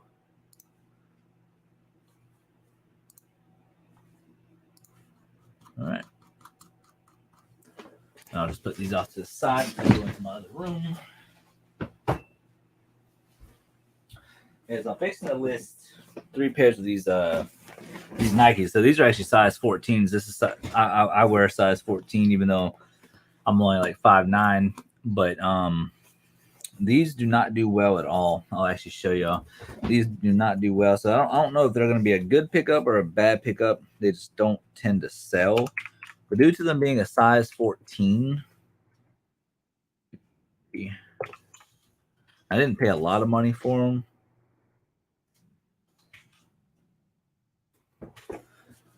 But there is, yeah, so yeah, that's the right one. So if one person I'm out there 40, 41, that's for size 9, but none sold. But I got like 3 pairs of them that look kind of like this. I think I might just lot all 3 of them up, to be honest, and then just do like, I don't know, $25 a pair. I mean, I got $4 into them, just put it up there for 75 or something. People like to buy in bulk, so maybe do that one. And it's a size 14. Just see if we can get them to move. I think we can. At $25 a piece, I mean, you can't go wrong with that.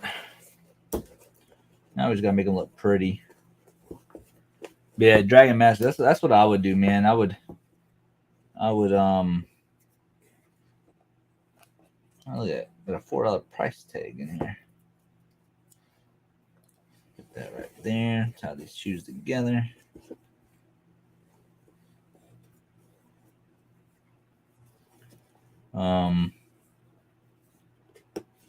Yeah, if you get the only list, then I would put a little premium on it.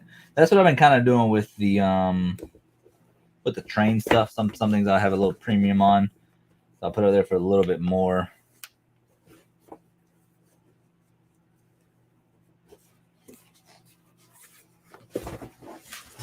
Let's see, I want to do this. I gotta fix this shoe. I used to relace all the shoes that I ever get, because in the military we were used to lacing our boots a certain way. So I thought about doing that I used to do it with all the shoes that I got, but then it's like, no, that's too time consuming. So now I don't do it anymore. But I used to do a military style.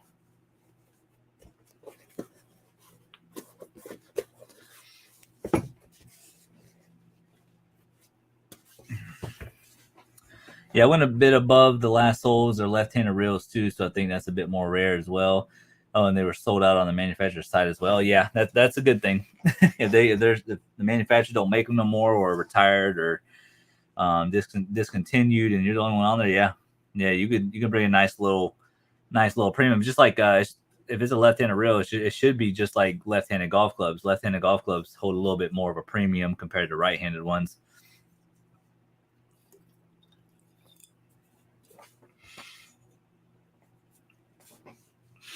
Got them for $20, and my listings are about $380. Wow, that's pretty good. That's gonna be a nice little turnaround. Right there.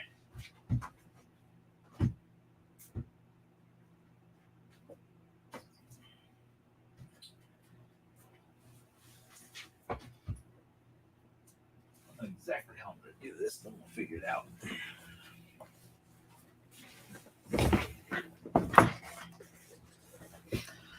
So I have plenty of room for offers and such. Yeah, exactly. We that's kind of how I do it with the train stuff. Like, I'll put a little premium on it. Like, let's say average they're selling for $300. I'm the only one that's listed. I'll put it up there for like $400, $450. Then if somebody sends me an offer for $300, I'll just take it and run. Just because, made all of our money back. That's one thing too that I see a lot of people do, man. Like a lot of people, man, they're very greedy, And I mean, I understand not taking a $5 deal, that's one thing, but You're using the photo box, aren't you? Yeah, what? Need it? For the ornaments. You better sell this in ornaments? Yeah.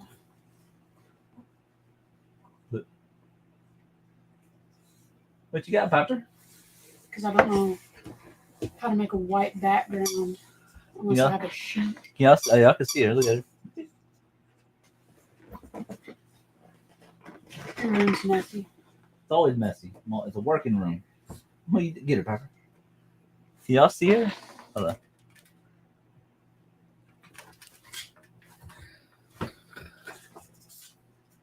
Get it, Pepper.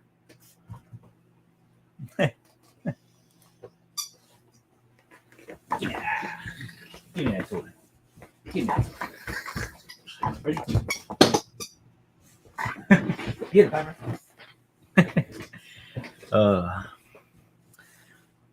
Hey, you can take the box if you want it. No, seriously, you can take it because I don't need it. So let's see. I picked up too many toys and such, loose figures, and tons of research. Yeah, but hey, that research though, it comes in handy. So I tell everybody, man, whenever you get a big lot of stuff, don't just shake it off. Look that thing up and just make sure that it's worth it. Because I mean, you've been. I mean, you're a reseller. I mean, you know how it is. Like, you'll be surprised. You'll look up something and you'll be like, "This is worth how much? What?" So, I do that all the time with storage units. We'll find like just the weirdest things, and we're like that Sleep Number bed frame. We should have looked at that thing, and I'm like, "That's worth how much? Over $400 worth of stuff in a bed frame." Like, that's just crazy, and it's just plastic. It's just hard plastic. But apparently they're rare, and this, that, and the other. And I'm just like, that. And people pay for it because I mean, we already sold the smallest piece for $35. I mean, we still got like 7 or 8 pieces left to sell. So I don't know. It's kind of wild. It's kind of wild of what sells, you know.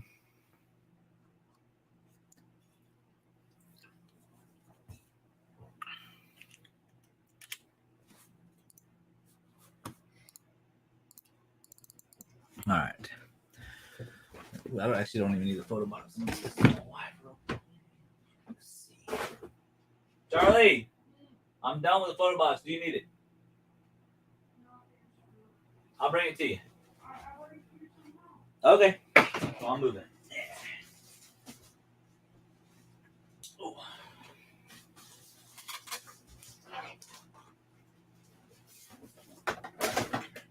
Yeah, my room is always crazy, y'all. Everything from all that train stuff to stuff I bought that I still gotta get listed. But I will say we have come a long way with how we run things.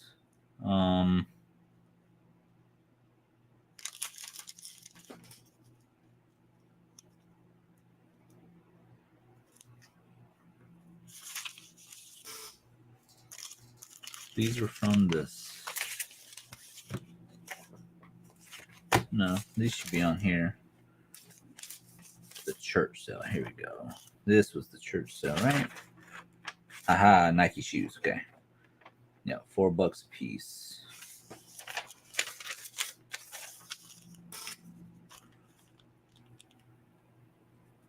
Okay.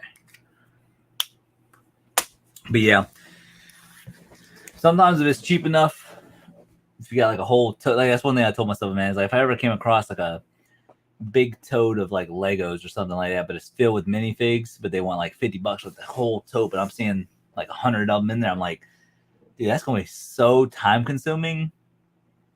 But I mean, in my downtime, I can go through it, you know. So, hello. Hello, this is the Ralph H. Johnson VA Medical Center. We are calling to remind you of an appointment at the Charleston VA Medical Center on Thursday, October 12th at 10:30 a.m. for the patient born on August 1. To reschedule this appointment, press 2. To cancel this appointment, press 3. To repeat the appointment information, press 4. To hear these choices again, press 9. What? To confirm this appointment, press 1.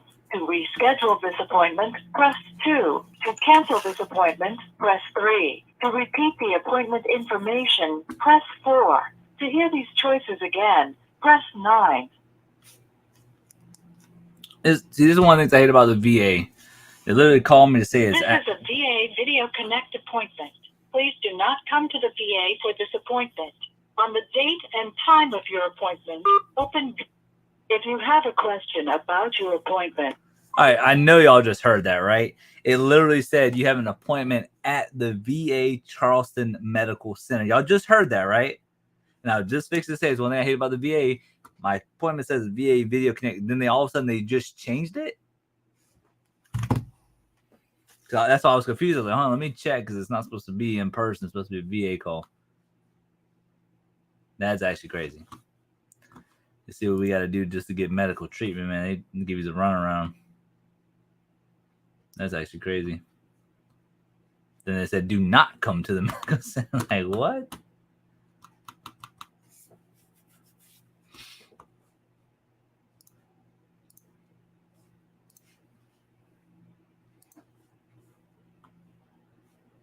Okay.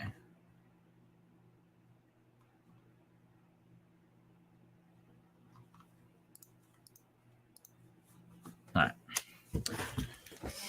Get these shoes listed. I'll take a little brush here and get a little brush off.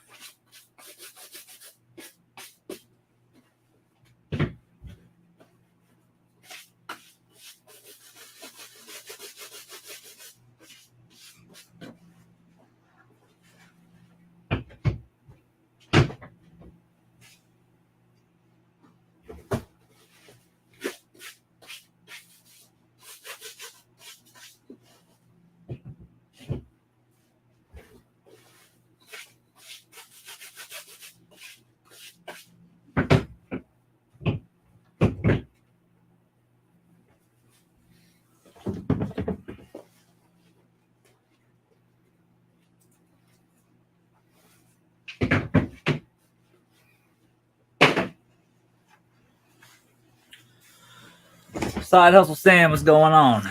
I hate the VA. They're so disorganized. Do not seem to care about veterans. Yeah, I wouldn't say it's the people themselves that work for the VA, but it's like the entity of what runs the VA. But I don't know if you heard that, Sam, but you literally heard them say you have a medical appointment at the Charleston VA Center, and I'm like, no, I don't think that's right. It should be a video. And then all of a sudden they change it to do not show up here. And I was like, okay. So, but yeah, it's definitely, there's definitely something. I'll tell you that. Like they still haven't given me an answer because I have a lot of sleep issues. They told me that I got a letter in the mail that says I have a surgery appointment in September of next year. I don't know what the surgery is for. Nobody told me anything about no surgery. As far as I know, I'm good unless I'm having brain surgery at a sleep medical clinic. I don't know. So I don't know. What's your 90-day total? Do you do dynamic promoter listing? So my 90-day total, I'll show you. 90-day total is $34,380.19. And I promote everything at 5%. That's what I do. I promote everything at 5%. And that's just what I do. Some people don't like to promote because they don't want to give eBay more money, which is understandable. But I mean, you figure if something sells for $100, let's just say the fees are 12%. So let's just say that would be $88 left over. Let's say you spent $10 on it, 78 minus the 5% from that. So let's just say you make $70. I mean, what's an additional $5 to maybe potentially sell a little quicker? So I don't know. Everybody's different. Hi, wifey. Okay, so I see this pair Uh-huh. Going for $60. Okay. So that's what I'm gonna Like list it free for. shipping or plus shipping?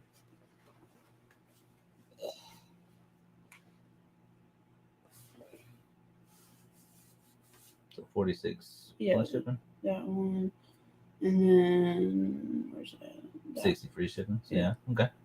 So which one? Well, I mean, I think $45.99 plus shipping. just do 50 plus shipping. 50 plus shipping. Yeah, and then just put best offer on like you normally do. And then this one, because the only listings I seen sold was with all the reindeer.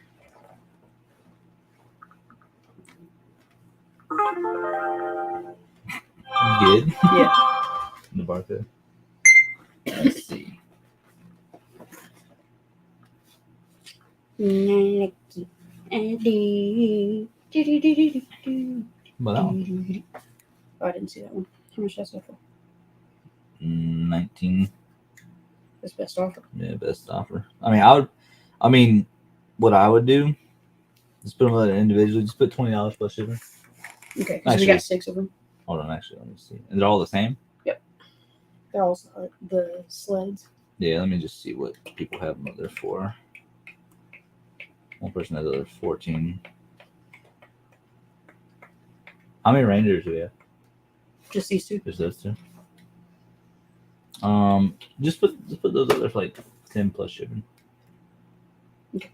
So just see if we can move them, you know. Aye, Captain. Pay to play, right? Yes, exactly. That's just the way I look at it. It's like I said, some people disagree with it, and I understand. But again, if I don't have much into it, you know, I mean, that's one thing. I mean, 5% is 5%. I mean, what's 5% of, you know, $100? I mean, that's $5. That's $5. You know what I'm saying? You're not, and I get it, that adds up over time, but you get quick money, put your money off to the side for taxes, then put that money off to the side for, you know, vacation, and then reinvest that money in more product. My sales went up a lot when I started doing dynamic promotions. Yeah, it's funny because like when I look at all my sales from today, I got 9 sales for $381.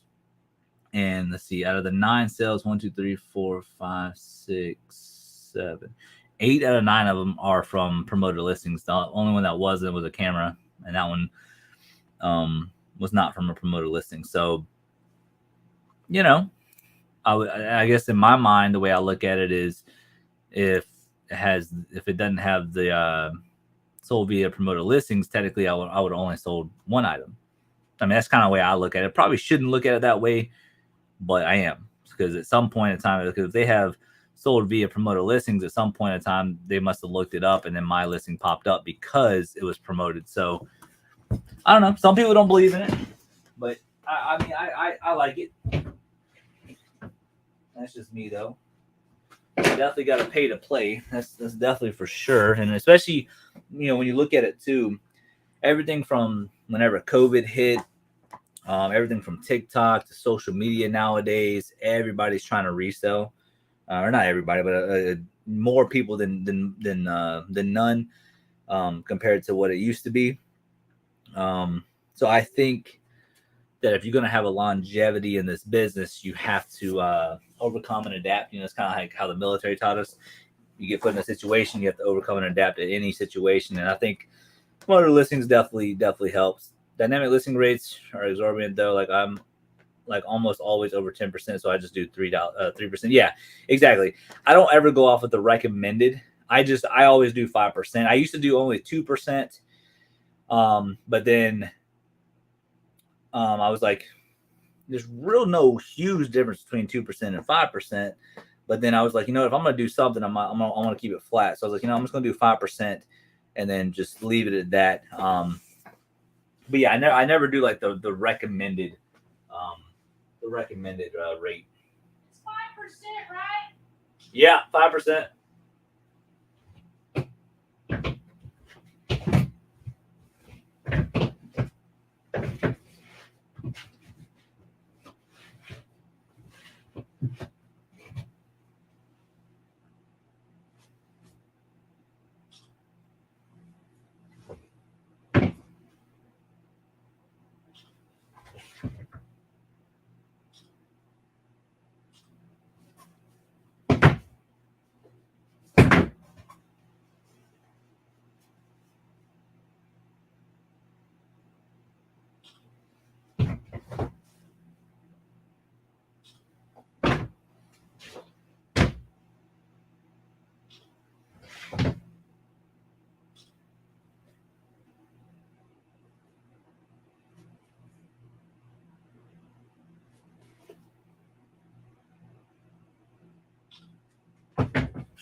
bigger ones aren't going to fit in the loft. The what? The bigger ones aren't going to fit in the loft ones, are they? No, they will. There's some in there.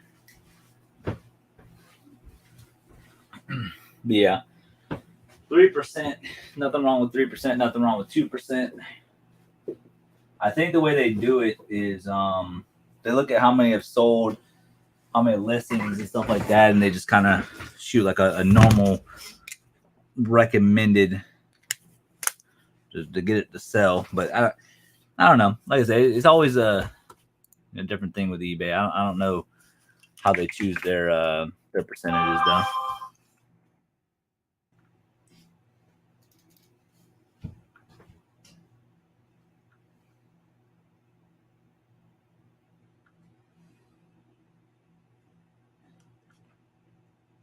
Okay. Oh wait, did it pop up? No, that's the other ones. I would do only dynamic if everything I got was 25 cents.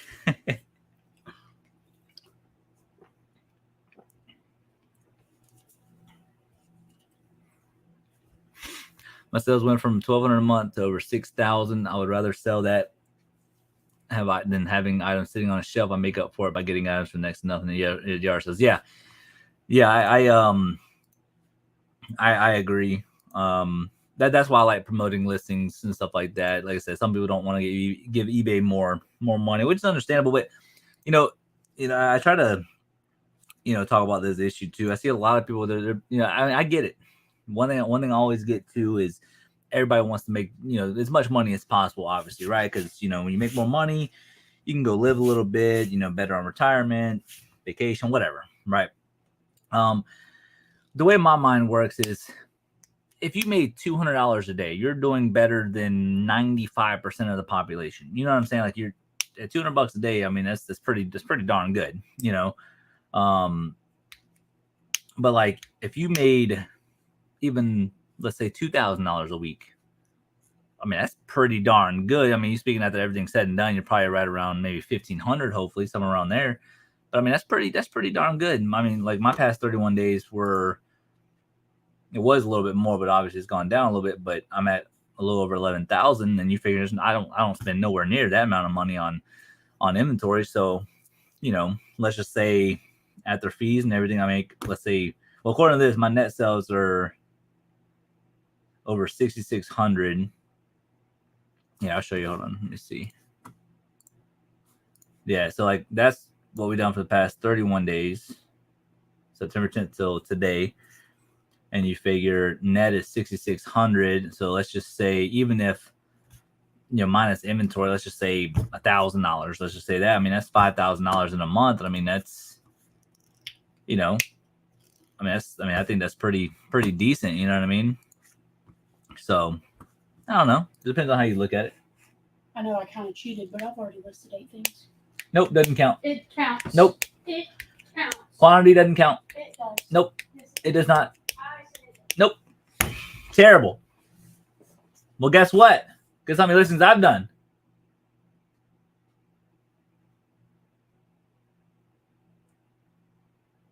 So I put these as Law 22. Okay. But they're going to be sitting next to Law 22. Okay.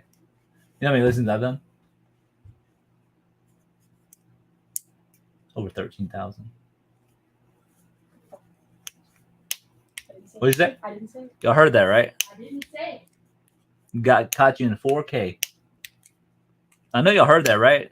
Tell me somebody heard what she just said.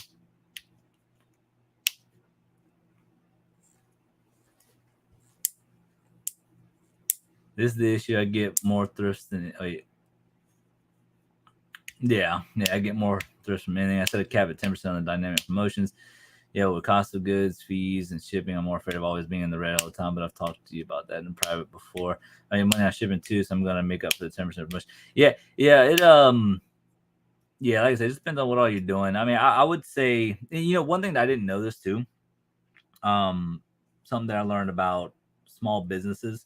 You can Google it and all that, but they talk about how every small business, what their profit margins are? They said it's in between 2 to 5% every year. That's it.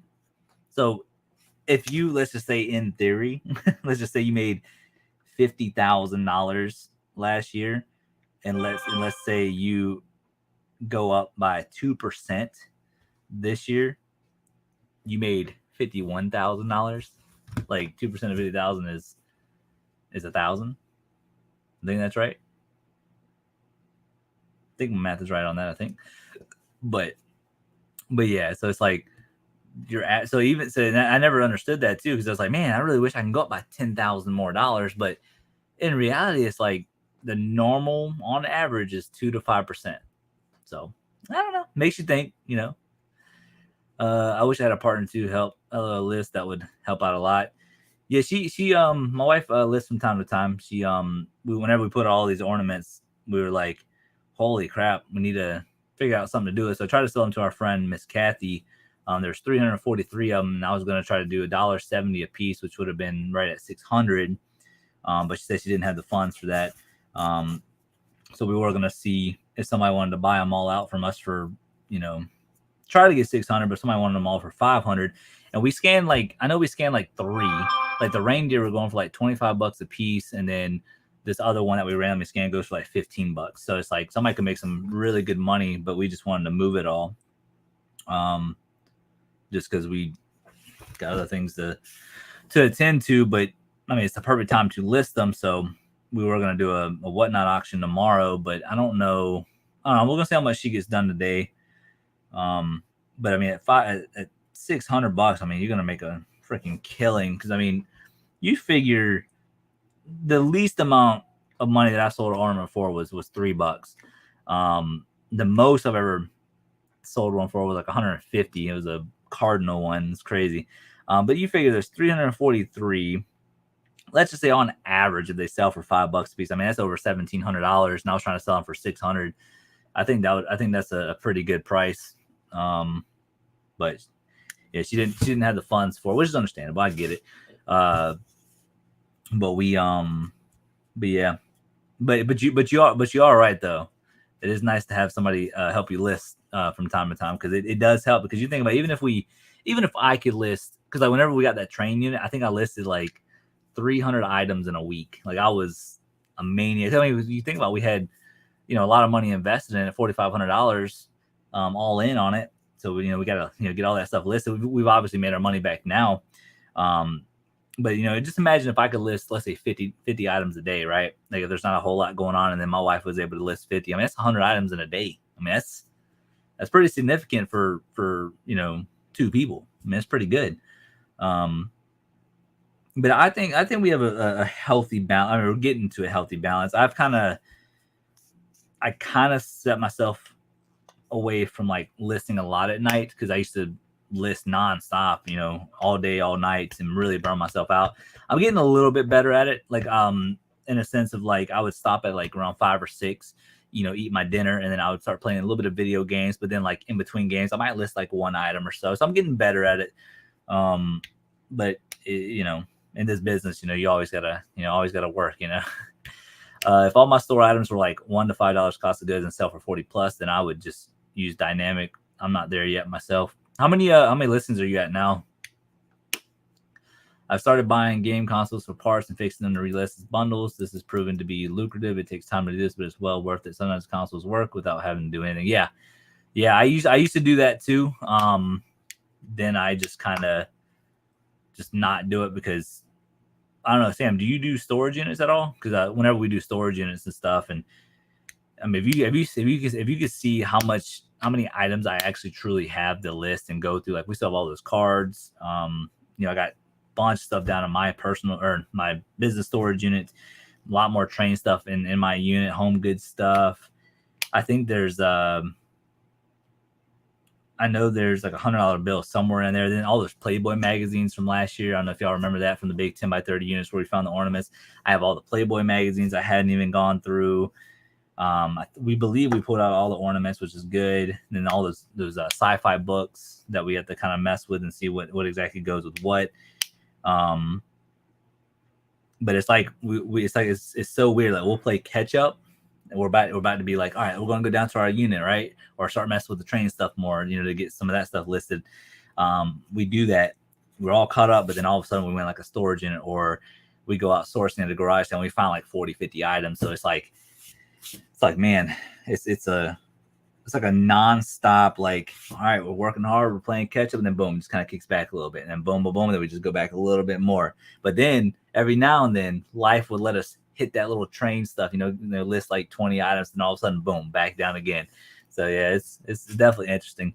I'm listing at the moment, about to hit 840 and have 352 sold in the last 90 days. Hey, that's not bad. That's not bad at all. You figure 840 minus 350 is 400 something. So yeah, I mean that's good. It's really good. Gonna go over to the PC to see what my average sales price is. I think mine's actually going. So mine. I'll show you my performance real quick. So mine's a little weird. So if we go to like this year. So my overall sales are down. So my total sales at 92,000. Net sales 54,000. So my overall sales are down, right? Selling cost, I believe, is up. Quantity sold has gone up by over 11%. Average price went down by 14%. But it's weird. I've sold more this year, but I'm making less. But it also could be because I'm doing that 5%. For promoted listings, which is fine. I'm perfectly fine with that. It's just, it makes you really think like, okay, wow, it's kind of interesting. And then if you look here, ornaments, we did $4,800 this year alone, just from ornaments. Action figures, all this stuff was from the Jacksonville unit. Toys and hobbies, this is from the train stuff. That should definitely be up there more. I don't know why it only says 3,700. Only 25 buyers. I don't know why that is. It definitely should be more than that, though, for sure. Maybe some of it's under. Yeah, okay. So 39 right there. Oh, wait, no. Sorry, 37. So that's 57 plus another 18 plus another 17. So, yeah, all this stuff is all, villages and houses.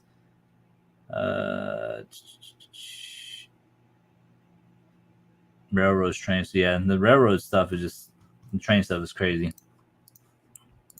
I want to do storage units, but I'm still working full time Monday through Friday, 8 to 5. I plan to retire as of January 1st, 2024. Congratulations. That's pretty awesome. I plan on doing storages, but I'm afraid of getting a bunch of junk I have nowhere to store. Yeah, it's always, so like the way we do it, and I think it's just maybe not necessarily the best way. So it just depends on what it is. Like if it's a lot of trash, I'm talking about like the trash, like the unit is like 50% trash or more. We usually just call somebody in, pay the people just to take it. Usually it's like $500. Just get them to do it, because you got to think about time is money. So by the time you rent a U-Haul, take it over there, you might save maybe $50. I mean, but it's about your time. So that's what we usually do. If it's not like as much trash, let's say it's more metal than anything, metal's free for us. And it's like 9 cents a pound if we go and dump stuff. But if it's going to save us money to just dump it ourselves, we usually would do it. But if we're like, for sure 50% or more trash, we just get somebody to do it. But then we would obviously put everything in totes, stuff that we think we can sell online, and we'll look everything up, and then we would basically be like, all right, here's like 10 items in this tote. Okay, I'm looking up model numbers, whatever. Okay, this is actually worth putting online, so we're gonna put it online. This right here is just really, really slow, not really worth a whole lot. So let's say it's worth like $10. Put it in a yard sale for like $3 or something, just to move that type of stuff.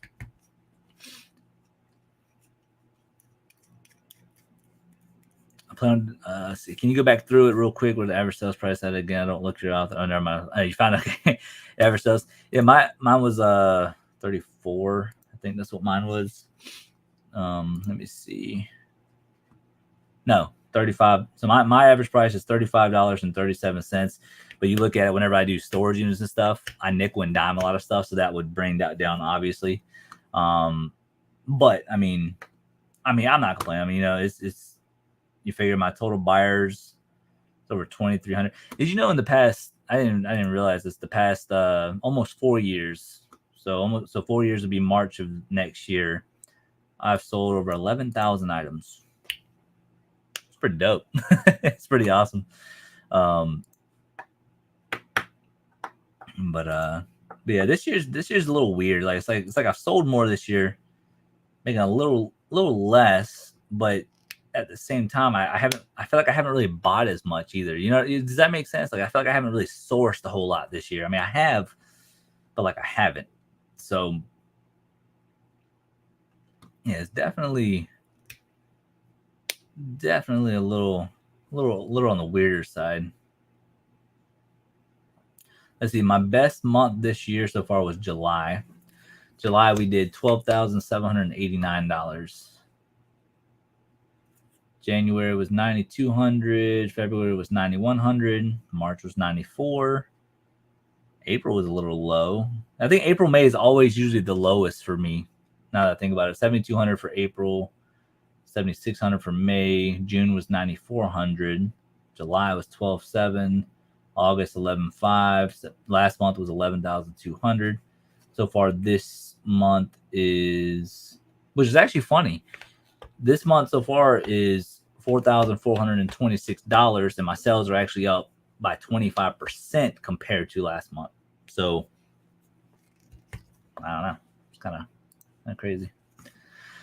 Average sales price is around 75 to 80. So a lot of electronics. So that may be why my sales price is higher. Yeah, electronics is a good field to be in. Yeah, I think mine's a little low just because we nickel and dime stuff, certain things from storage units and whatnot. But like yeah, we let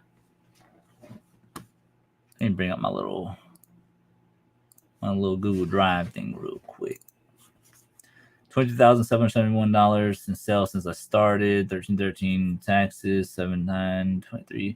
So net sales 14,531. That's not where I need to be yet. I probably still have that in unlisted inventory. Yeah, you always think about that, right? Where it's like, dang, what is my unlisted inventory? So this is from that storage unit that we recently won. So you don't really need this. This is just like, I like doing this from time to time. If it's like a unit to where like I'm not sure if we're gonna make our money back type thing. But even though but honestly, we actually are. We've actually already made our money back technically at this point in time. But I just kind of put anything that we list in here, and then when it sells, I just kind of put like the date and stuff. But there's some pretty surprising stuff that sold. I mean, like I said, that Sony lens sold. So this is like sold for earnings after fees and stuff when it sold. But yeah, like that Omega Zip thing sold pretty quick. You know, the Craig things. I mean, a lot of this stuff sold in under a month. It hadn't even been a month since we won that unit. So yeah, the Lowrance thing sold. I think that was our highest. Yeah, the Fish Finder, $89. So yeah, the Fish Finder was the highest, the most expensive thing that we saw in a sense of like stuff that we put on eBay. I think the most expensive thing we sold locally was the ladder for $100. So yeah. So but yeah, it's all, you know, interesting stuff. Like a lot of the stuff has watchers on it. That's all this the Sleep Modular Sleep Number foundation based thing for the thing I was telling you guys about. One of them sold for $35. Why is that not on there?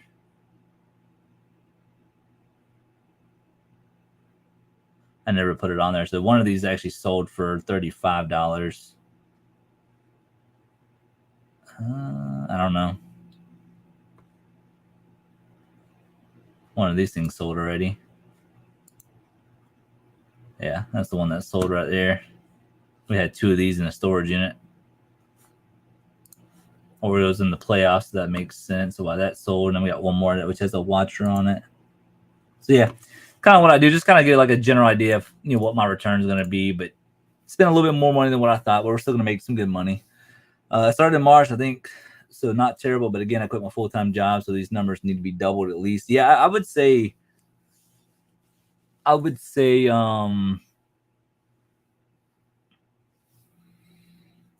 way I did it was whenever I worked down at the port, I was making $18 an hour, which was $530 a week, which is $106 a day. I told myself before I quit my job, I had to at least double that, you know, per day. And And you figure I was bringing 530 a week, and I mean, honestly, like on average, I mean, I do, over 2,000 a week, which is easily over 1,000 net. So that's on a low end. I've had weeks where I've had, or months or weeks where I've had like 3,000. I think my highest week I've ever done was like 6,000. So it all averages out, but yeah, but the thing is too, when you really look at it as well, the amount of write-offs you have, as long as you're doing it by the book, the amount of write-offs you have, as long as you keep good paper trails and stuff like that. That's why we always do these, which these are probably not necessarily needed. We could probably keep everything in a spreadsheet, but it just shows the IRS that we're, we got paper, we got, spreadsheets, we're doing it by the book, but the amount of stuff that you write off, man, it helps, because let's just say, even if you netted, let's just say $30,000, right? Then after write-offs, your taxes, obviously you don't pay as much. So it's like, you'll make a little more. I don't want to go back to working for someone else. What you got? What kind of food? What kind of food you got? I don't want to go back to work for someone else. I was suicidal. I had to quit. There's no choice for me. That job was going to cost me my life. I understand that. I was the same way whenever I was in the military. It was, people didn't care what I was going through, because I just got diagnosed with narcolepsy and stuff, and I didn't really know what I was going through. And it definitely sucks whenever you're on that side of things, because it is not a fun time. I will tell you that. I came close as well.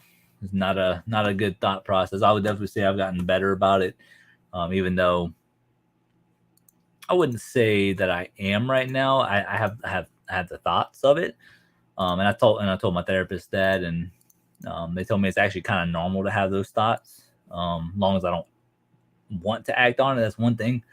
But no, I understand that. Like, it's doing this stuff. It's not for everybody. If you can stick with it, you're a motivator, you're a grinder. You can get up every day, and might work more now, but if it makes you more happy, more, your mental's better and all that, all that stuff goes a long way. But that's what I told my wife. I was like, man, I don't know if I could ever go back to a regular job, because, like, yeah, we make good money technically. We probably work more now than we've ever worked before, but we can take those nice, 4 or 5 day vacations whenever we want to. We can take time off whenever we want to. I'm home literally, unless we're doing something, of course, but I'm home all day with my puppies, and I get to spend time with them. My wife is home with me working. There's a lot of things like that that'll really help your mental. And I think that's why, like, I've been getting burnt out and stuff. And, cause my mental hasn't been the greatest, but I'm getting better. Like I said, I've been going to the gym and all that. And, just trying to really, work on myself as far as that goes. But I've been going to the gym, and I'm a little sore today. I've been doing these back workouts, trying to help out my shoulder, which normally I go to the gym and I do these the butterfly machine where you do like this, butterfly press, whatever, and then if you turn around the other side, you grab the inside, and then you just go out like this right here, and it works your back muscle, but it's supposed to help stabilize your shoulder, which I'm trying to work on. And it's helped a little bit, but when it gets sore, it definitely hurts. All right, how are we gonna do this? Let's see. I need.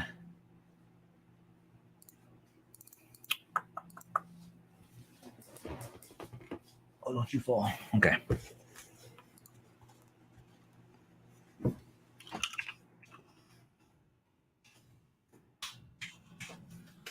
Like I said, we're just gonna lock these 3 up, just because none of these pairs have sold. But I just figured they're a good size. Thought they would have some kind of sell-through rate, but there's absolutely none. I'll show y'all. Yeah, so these are these right here. Got a list view. So these people have them up there for 33, 35. I mean, I'm at a size 14. Yeah, so none there. So what we're going to do is we're going to go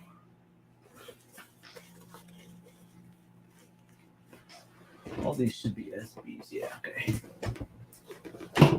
Oh, crap. Hey, babe. I love you. Okay. Carolina, how are you doing today? We're just going over some listings and all this stuff. All right, this is what we're going to do. We're going to go to sell now. All right, we're going to upload the photos real quick. Just kind of showing how I do the listings and all that good stuff. How's the eBay going, Carolina? Everything going okay? Sales are decent. Oh, how sweet to wife. Babe! What? Carolina says she loves you too.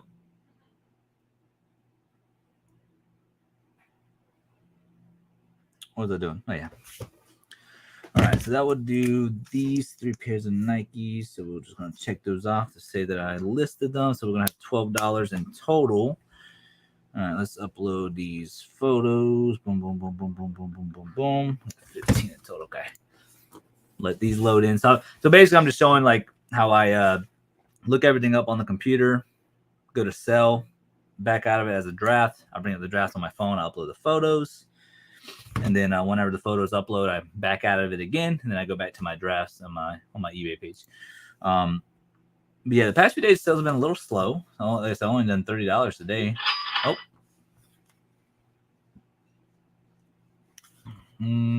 spoke too soon. There we go. Little hat. Oh, that's the hat. That's sold. Yeah. Okay. But yeah, let me go back over here to my drafts. It's going okay. I need to be listing a lot more, so it could be going great. Hey. Ooh, excuse me. But not right now is the time to list. It's Q4.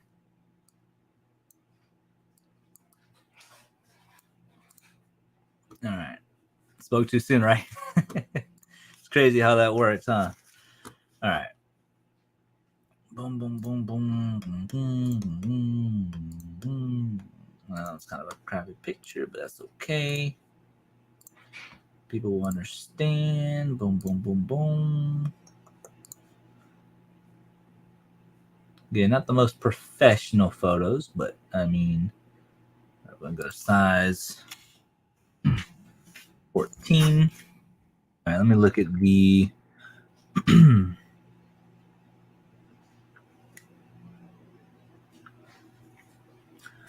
all right, those are the blue ones. That one's that one, right? Okay.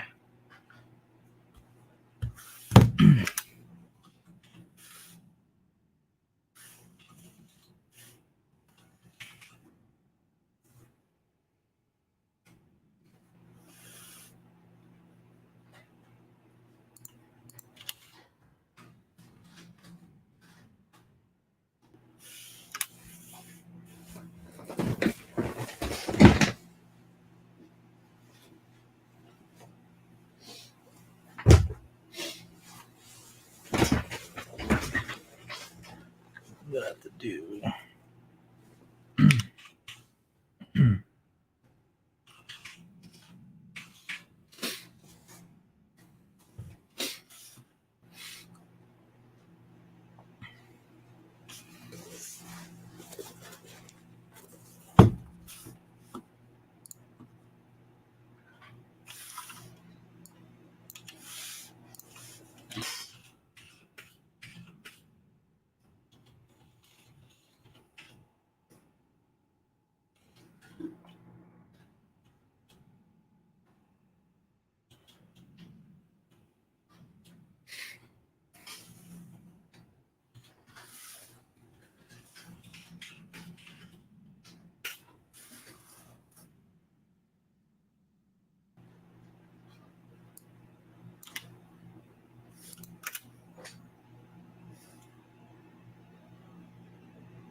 Okay, I like that. Okay, that's what we're gonna do. And we're gonna have $12 in all these. I don't have a specific fee for those because they go on a rack.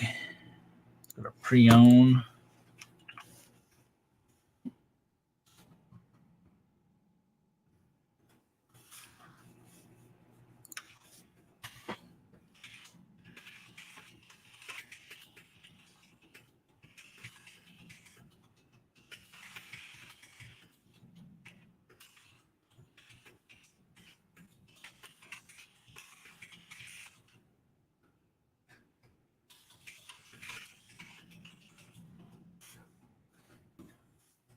$74.99. That would be $25 a piece, which is $10 lower than normal. Allow offers, putting it at 8 pound.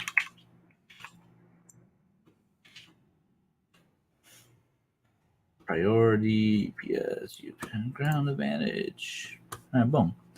Then we'll go over here to listing ad rate. Again, always do 5%. All right, so 8 pounds. Put my little thing there.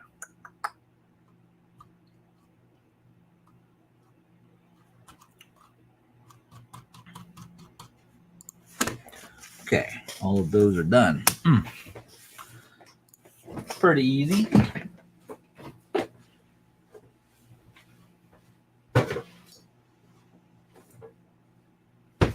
put those in the room in a minute. How's it going, my love? What's Pepper doing? Yeah. Max. Mama made mozzarella sticks, huh? They smell good, don't they? Too bad Daddy can't have it. Good? What's wrong? You need a chair with like a back in it. You maybe get you one from the garage. Using that as a background. That's funny. That's creative. Who, Piper? Piper? Piper? What are you doing? They're trying to get a mozzarella stick to mom. Piper's funny. All right. Ooh. All right. Well, since we're here, we're going to send out a few offers real quick.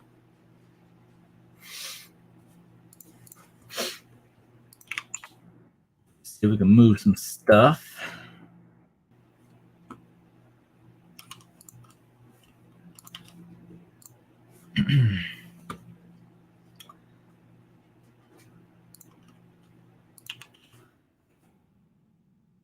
Discount some stuff tremendously, just so we can get some sales going, you know.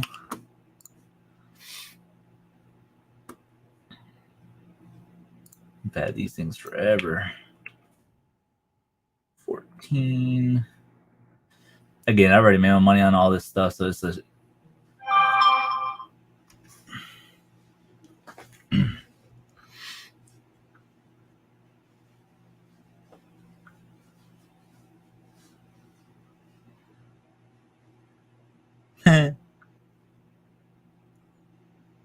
That's funny. This is, I don't know, somebody sent me a picture. Don't know how they have my number, but it says, take your best shot at being an influencer, right? And it's talking about, it's like promoting like the flu shot. And look, like, I don't know if you guys can see that, but look at that. Take your best shot at being an influencer. I don't know. I don't know how they have my number. I don't even know who that is. That's funny, though.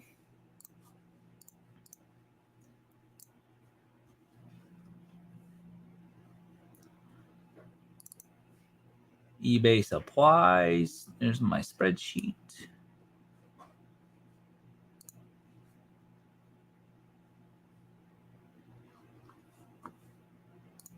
Okay. All right. Let's do 10 on that one. It's fine. No vaccines here. You know, in the military, we were obviously forced to get them and all that. And I never had the COVID vaccine or anything. But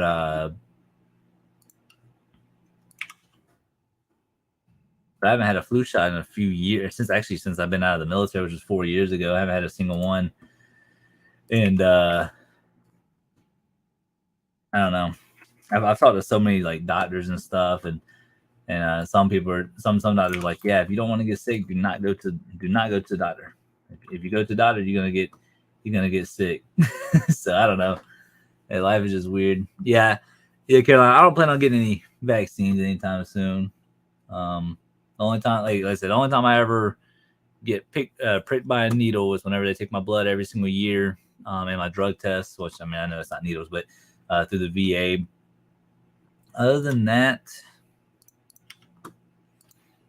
I don't get anything done that way. It's funny because they always offer it to me as well. They're always like, "Hey, do you want to get your flu shot today?" And I'm like, "No, I'm good." And okay, well, just so you know, it's free. I said, "Okay, that sounds good to me." But yeah.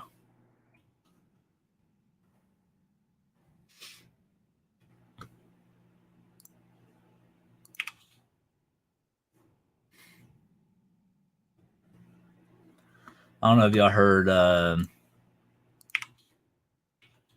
what happened. I mean, I'm pretty sure I have what are they called? The Alabama Pickers. They're like a couple that made reselling content and stuff like that, and I didn't know anything about them before this happened to them. But it was real sad, and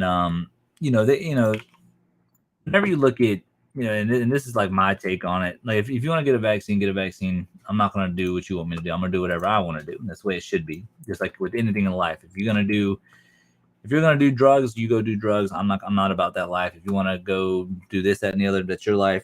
You do it, as long as it doesn't affect me.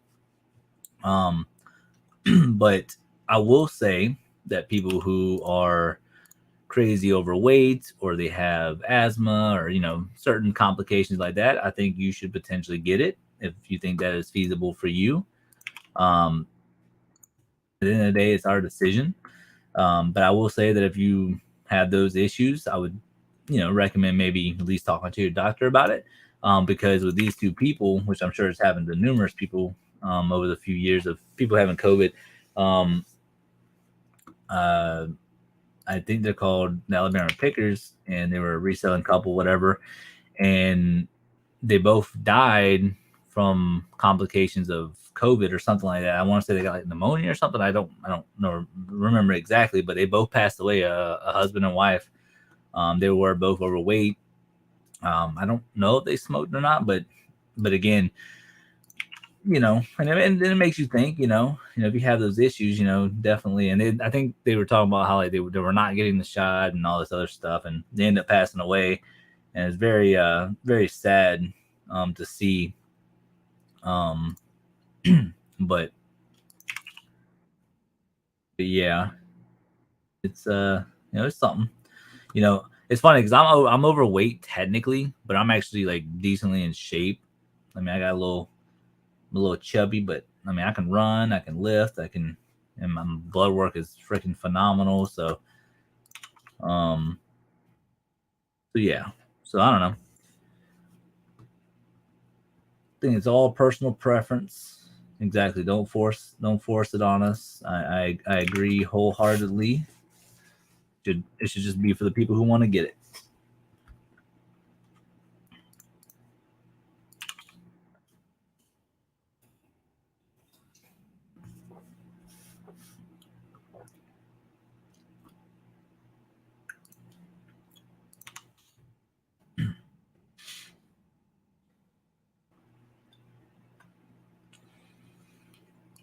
I'm just sending out some offers. So we can get that number down a little bit. Like I said, I'll always do this. I'll go down to 700, and then all of a sudden it goes all the way back up to close to 800, and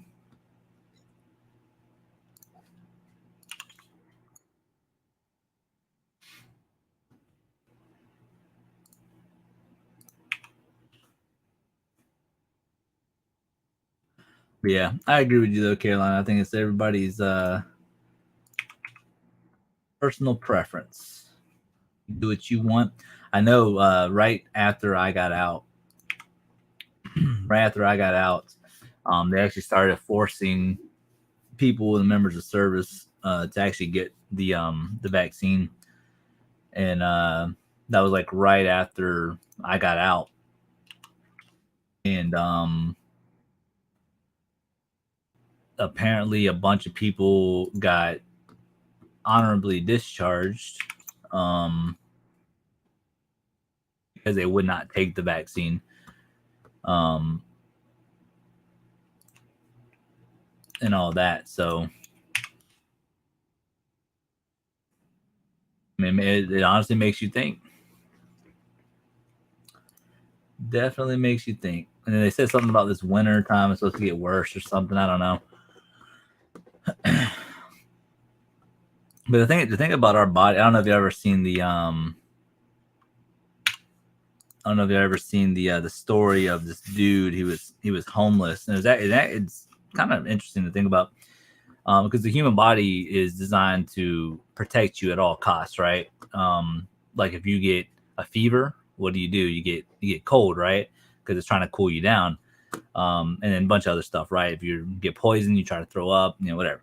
And it's kind of cool, but this one dude, I mean, it's a sad story, but he was a homeless guy, and I think he was out there in California or something, and the dude hadn't had a haircut. I mean, he was dirty. I mean, he was badly infected, like all over his body, and but his body, come to find out, his body was actually preserving him with the like the oils and stuff that's inside your skin, and it was covered all over him, trying to protect him.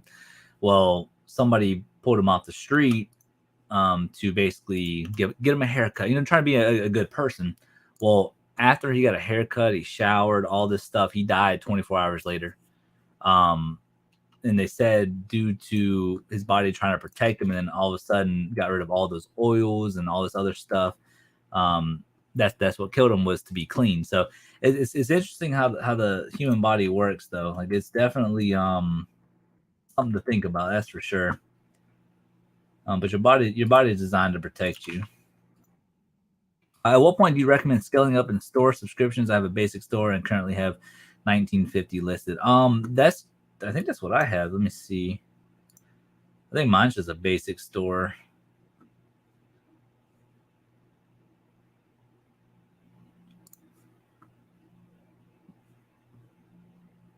Yeah, so I have a basic store.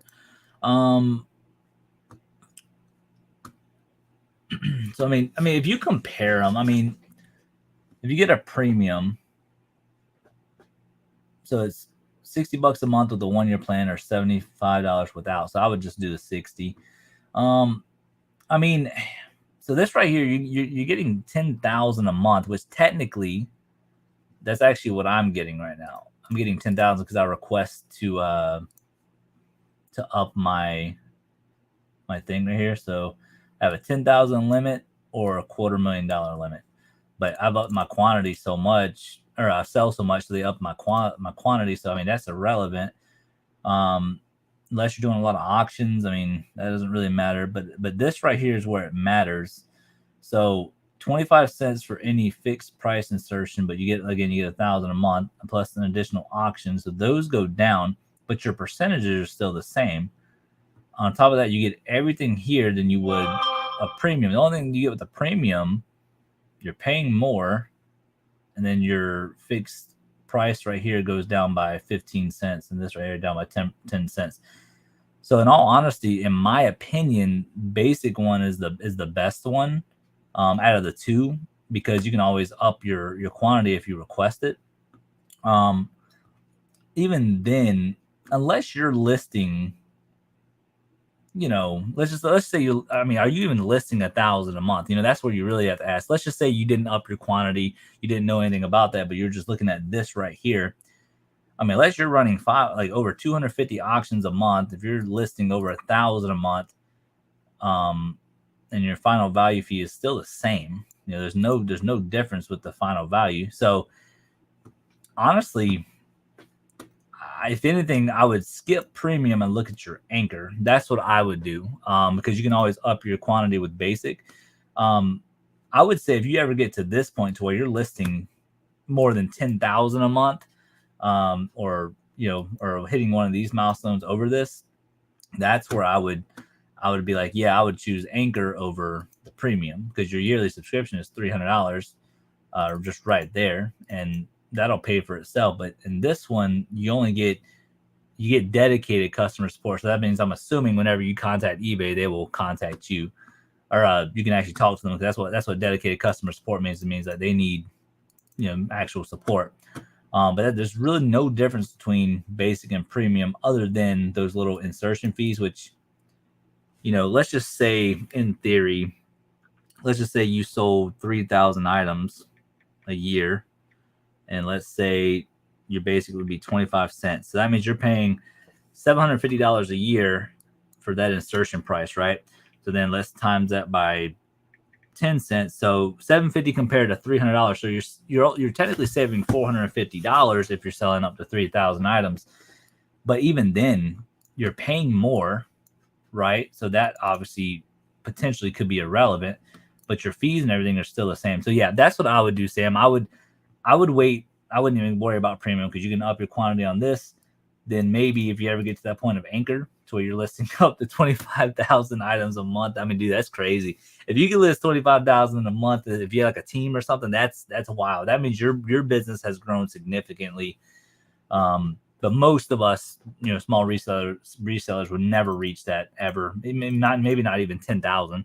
Like a lot of this stuff is a little excessive because like when you look at my thing right here, I have a total of a 10,000 limit on quantity of items. And I still have over 6,400 items to go. There's just no way I would hit that before the end of this month. Probably not even the end of next year. I mean, it's so much.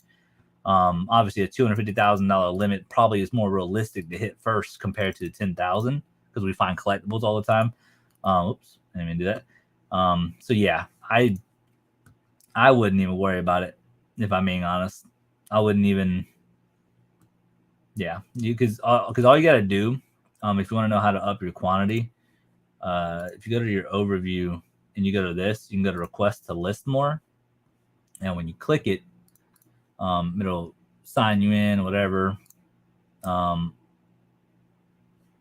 then you have to verify through customer support, and I think they will call you, blah blah blah blah blah, and you just explain the situation, like, yeah, I'm selling, I'm listing this many, whatever. I'm getting a lot of inventory in, and then you just basically just talk to them about that, and then usually they will up it. I've done it twice so far. I went from 1,000 listings up to 5,000, and then up to 10,000. I don't list more than 10 items a day, so it's basic for you. Yeah, that's what I would do. I just keep it basic. Basically, I guess the best way to describe it is just keep it simple.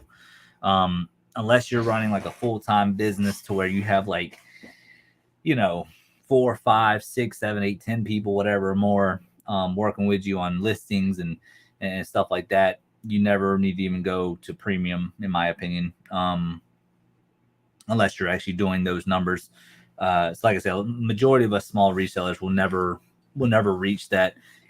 Even 10 years from now, we probably never would, and unless it also depends on your mindset too, because you have some people who like everything to be simple. I'm kind of a simple person. So like, I don't think I would ever realistically hire somebody unless I absolutely needed to. But I don't want this to grow into some multi-million-dollar, company. It's just not me. Yeah, I want to make money. I want to live comfortable, but I don't think I ever wanted to make, be a multi-millionaire off of this. I like to keep it simple because I like to have my own work hours. Because when you start getting bigger, it complicates things. Because you have to have like a certain work hours. You gotta, you actually have to get up in the morning, go see your workers, and you got workman's comp, and then everything else that you have to figure out what to do. You gotta get your LLC, and you got insurance and everything else. So it complicates things. It makes things a little bit, because I want this to be not like a job. I want it to be something fun. Because the second you start turning this into like a job, in my opinion, it's where I start to like not enjoy things. So like, I give you an example. Whenever I was big into gaming, I have a separate gaming channel that got over 5,000 subscribers, and I was doing really well at it. But between uploading and then live streaming video games and doing all this other stuff, it started to become like a job, and I kind of burned out from it. And I rarely play video games. Like I play it, at nighttime from time to time, but I don't enjoy it like I quite used to. Some people might say it has to do with age, but ever since I started treating it like a job instead of just having fun with it, I just got burned out with it. So it's kind of the same thing. It's a side hustle for me. So I do what I want to turn into a job.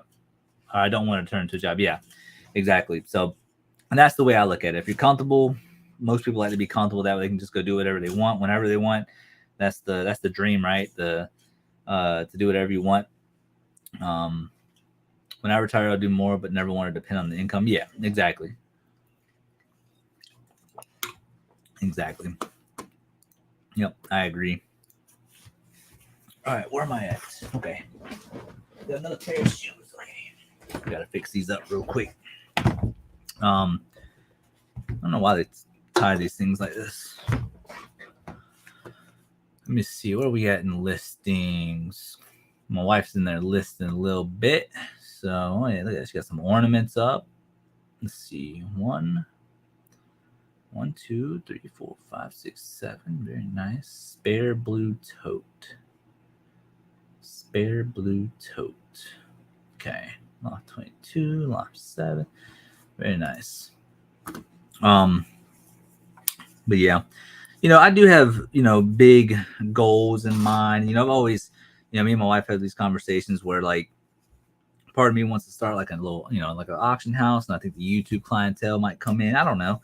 I've always thought about that of doing, having my own storage auction facility and all this other stuff. But but then a part of me is kind of like, man, I don't know if I want to do that because it'll just be, you actually have to treat it like a job and this, that, and the other. And it's not because I'm lazy or anything like that. I'm not lazy. I always want to, do, good in my community and, make something of myself. But it's something about doing what you want to do and then doing something that you have to do, So it's almost like the military too. So like whenever I was in the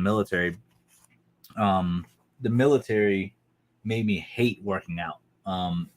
I think I enjoy it more now than I've done in the past. But the reason why I say that is because in the military, you have these, they're called CFLs, and I forget what CFL stands for.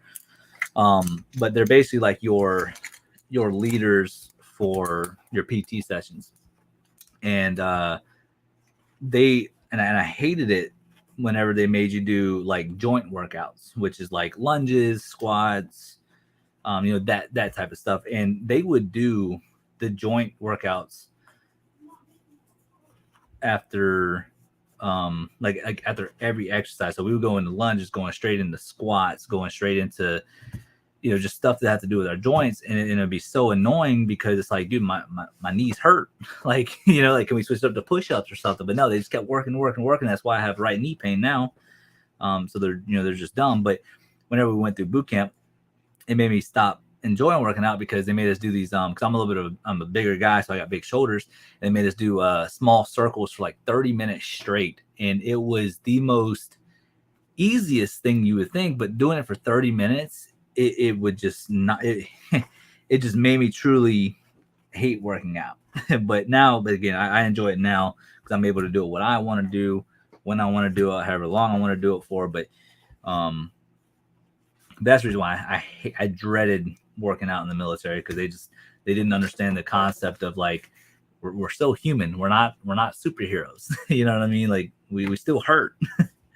But I understand why they did certain punishments. I mean, I get it, but at the end of the day, man, sometimes instead of doing it for 30 minutes, why can't we just do it for 15 minutes? Then do something else. But anyways, let's see. I do wish the money was more passive, but I can't complain when the hourly income is in the $60 to $70 range. Hey, get it while you can. There ain't nothing wrong with that at all. I have 8 rental houses that are passive for the most part. Yeah, we've been, I don't think we ever talked about rental houses or anything, but we talked about like the auction house thing and stuff like that. We just randomly thinking about it. But I don't think we'll ever do it. But I don't know, because in Georgia you need a auctioneer license and other stuff. But I don't know. I honestly have no idea what I want to do, because I think in life, for me anyways, you can ask my wife, like I'll always try to be productive and always have like a goal. So it's a little hard to come up with a goal when you really don't know what you want to do after this. Like I think I'm never going to steer away from reselling. I think reselling is going to be my thing for the rest of the, hopefully, as long as I'm living, right. It's going to be like my thing to do. But it's like, where do I go from here? And I've talked about, scaling up the business to 5,000 listings and doing more storage units or whatever, so it's just, I'm always thinking about doing stuff, but in reality, it's like, man, I don't want it to get too overwhelmed, even though I'm overwhelmed right now. I think I like to do house cleanouts eventually, because that and reselling seem like they would go hand in hand. Well, yeah, that's another thing we talked about too. There's a guy I watch. His name is Curiosity Incorporated, I think, and he does like estate sale buyouts and stuff like that, and people reach out to him, and I think that would be cool to do like estate buyouts. And basically you do like a contract of like everything has to be out of the house within 30 days. And that's everything from appliances to the stuff in the attic, to the stuff in the sheds, to anything in the yard. I mean, that's everything. And he would pay just one lump sum price, because you got to think about it. You can do an estate sale buyout, or you can run an estate sale. And the way he explains it is, if you do an estate sale for your house, obviously the estate sale company takes out 20-30%, whatever it is. So you might not even make $5,000 on all your stuff. You might make 5,000, you might make 10,000. I don't know. But you have somebody who comes in and be like, hey, I'll give you $5,000 straight up right now. That way, no company takes money, whatever. And then 9 times out of 10, people say yes. I think the last one he did that I watched, he paid, I think, $15,000 for the estate sale buyout. And he said that was mainly because they had a basement, and he didn't even go through the basement. He said he just looked around the house. He said he saw some solid stuff that he think he can sell, and he wanted to be fair with the price. So he's like, I'll do $15,000, and that's for everything. And you give me, I think he said 60 days to clean out the house. And I think they agreed to that. And then as he was starting to clean it out, I think it was like 30-40 minutes in the video, he finally went down to the basement just to see, and he said there's a horde of collectibles, everything from coins to like actual collectible stuff, Danbury mint stuff. And he said, yeah, if I would have known that, I probably would have paid a little bit more, but again, that's why he does it. He does the estate sale buyouts so he can find stuff like this. Then he also says, due to them buying that, usually their friend or that person that they bought it from would tell somebody else, and he would go get those, and so on and so forth. And but yeah, just kind of interesting to think about. Seems like there'd be more junk to dispose of and cleanouts. Find a cleanout friend and buy off of them. Yeah, I mean, like I say, it just always depends on what somebody's willing to do, because I think the way the estate sale does too. In some contracts, they're like, hey, I'll pay you $15,000, but I got to deduct whatever trash comes out of here or something like that. And then they would say, okay, cool, whatever. So I know there's always stipulations like that whenever there's so much junk to dispose of. But again, I don't know stipulations behind it. I wish I had more answers to that. But I just thought it'd be cool. What do we sell? Hey, so an ornament.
My cleanout connection went to prison, so I need a new one. Well, that sucks. Went to prison.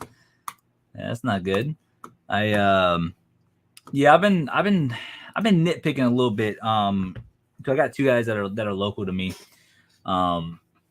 and they do nothing but storage units. And they know I do storage units from time to time, but they're like the ones who kind of, buy 3, 4, 5 in a week. They got their own trailers and stuff, and then they would have I think they might do like a little bit of eBay, but majority of the time they just have like big garage sales and they do cash only type thing. And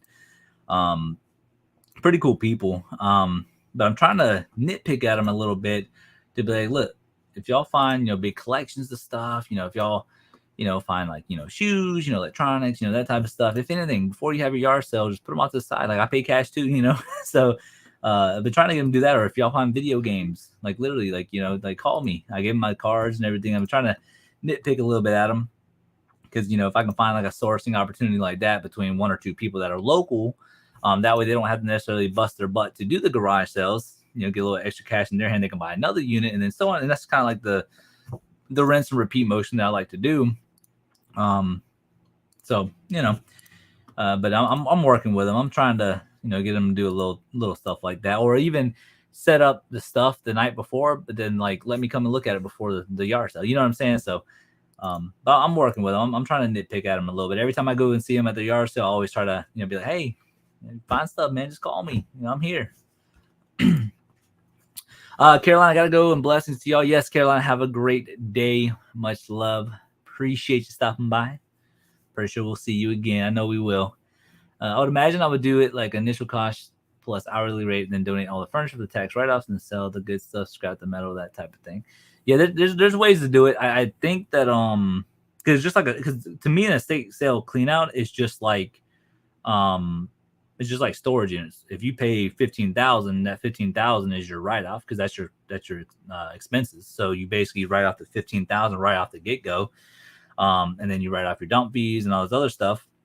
And then you just do your tax deductions at the, you do your taxes off of your income. So yeah, so technically, because you got to think about it, any cash that you spend throughout the year, so whatever your cost of goods is, your cost of goods would have been that $15,000. So the $15,000 is automatic expense write-off. And then whatever else comes out of that, U-Haul, rentals, whatever, and then boom. Hi, baby. What you doing? Trying to stretch my back out. She's been begging for my mozzarella sticks. Has she? I feel bad, but it's like I can't give it to her. Look at it. She's like, We can't afford to go to the vet again. She's like, if I play with this, you give me one? No. Give me that. Give me that. She won't come in. Oh, there's Max. Hi, Miss. What's up, my buddy? I ain't even been sitting down 10 minutes. No. And my buddy. Hey, look. Hi, Mom. See, I don't like you, Mom. I'm so bored in there. And turn the TV on. Come on. Who was that? You did. I can't hear it. Then close my door. Mm-hmm. Okay. Look at her. She wants you to grab it. Get her toy. She's gonna get it back. And my buddy.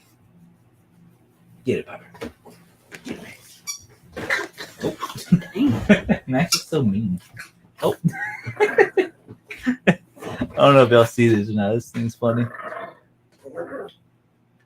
Get it, Max.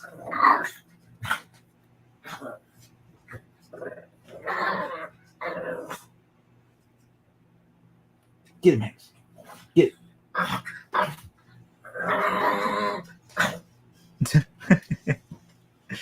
Max is funny. What kind of growl is that? Who, Max? Yeah. He's like he's screaming. Max is so mean. You taking a break? I have to. Yeah. I can't sit down that long. You're fine. Let's take a break. Trust me, I know listening is boring. I know. I mean, we're at 2,610, so you're doing good. Yeah, go take a break. Literally, just like, why don't you just like take a break, right? Go back in there, list like 10 items, and then take another break. List 10 items, take another break. You know? I mean, that's kind of what I'm doing. I've been like talking to them for a little bit, and then listing 1 or 2 items, and talking. So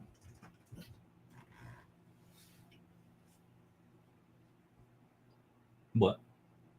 It's just my back, and it's like Well, it's getting freaking irritating. Well, It's like I can't do my job. I can't do storage units, and it's like my quality of life is like way down here. Yeah, could be worse. Remember, everything could be worse. Mm. Could be handicapped. Remember, in life, everything can always be worse. So you gotta be grateful for what you have.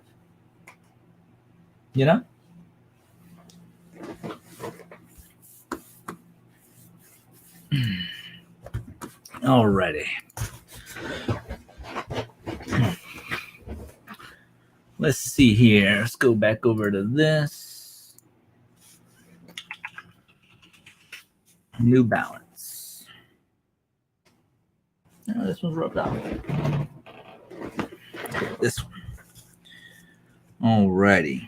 I'm going to go with M420L S3.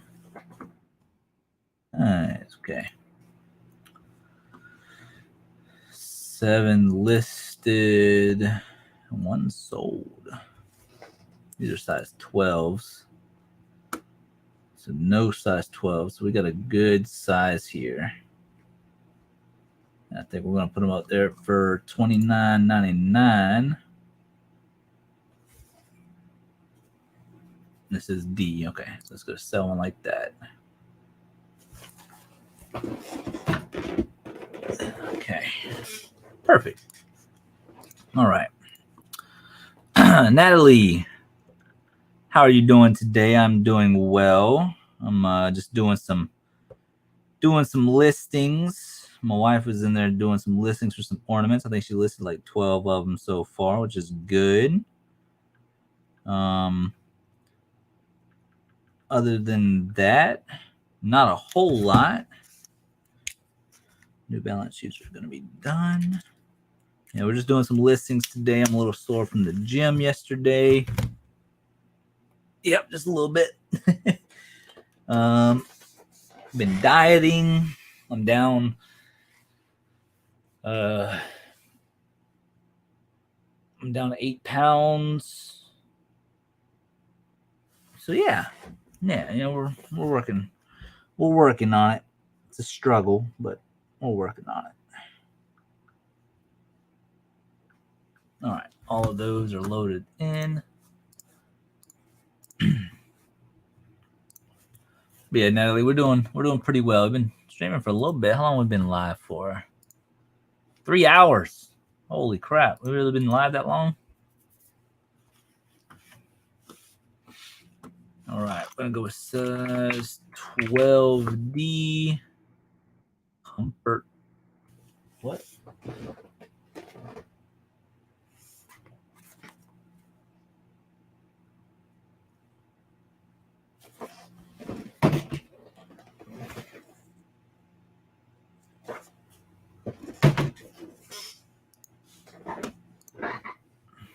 I don't know. These things say V3. It's definitely a U3. Let me see something real quick. Definitely a U, not a V, that's for sure.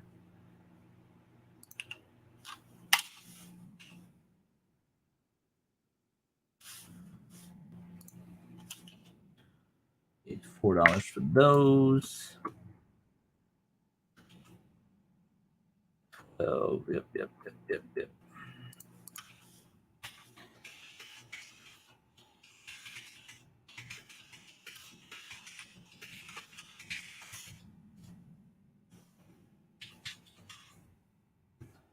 Now offers. With 2 pounds, 14.92.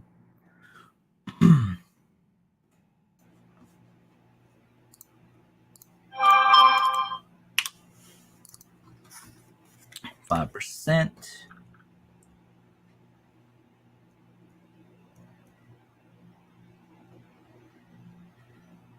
Now, with the wife's help, after this listing, we're going to be back up to 2611.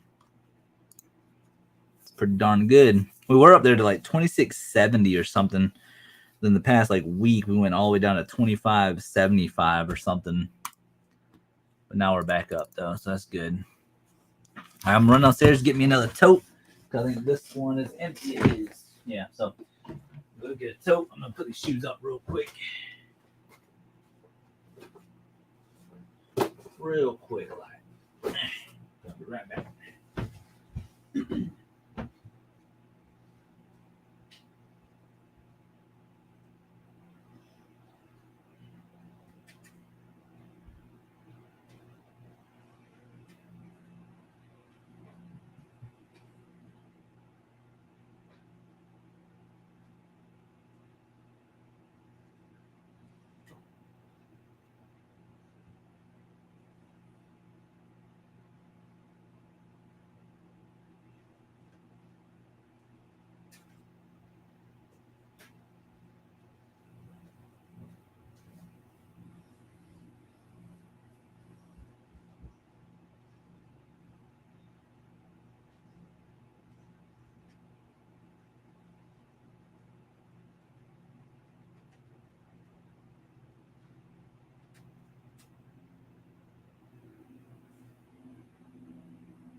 I'm labeling these as spare blue tote. Yeah, I saw that.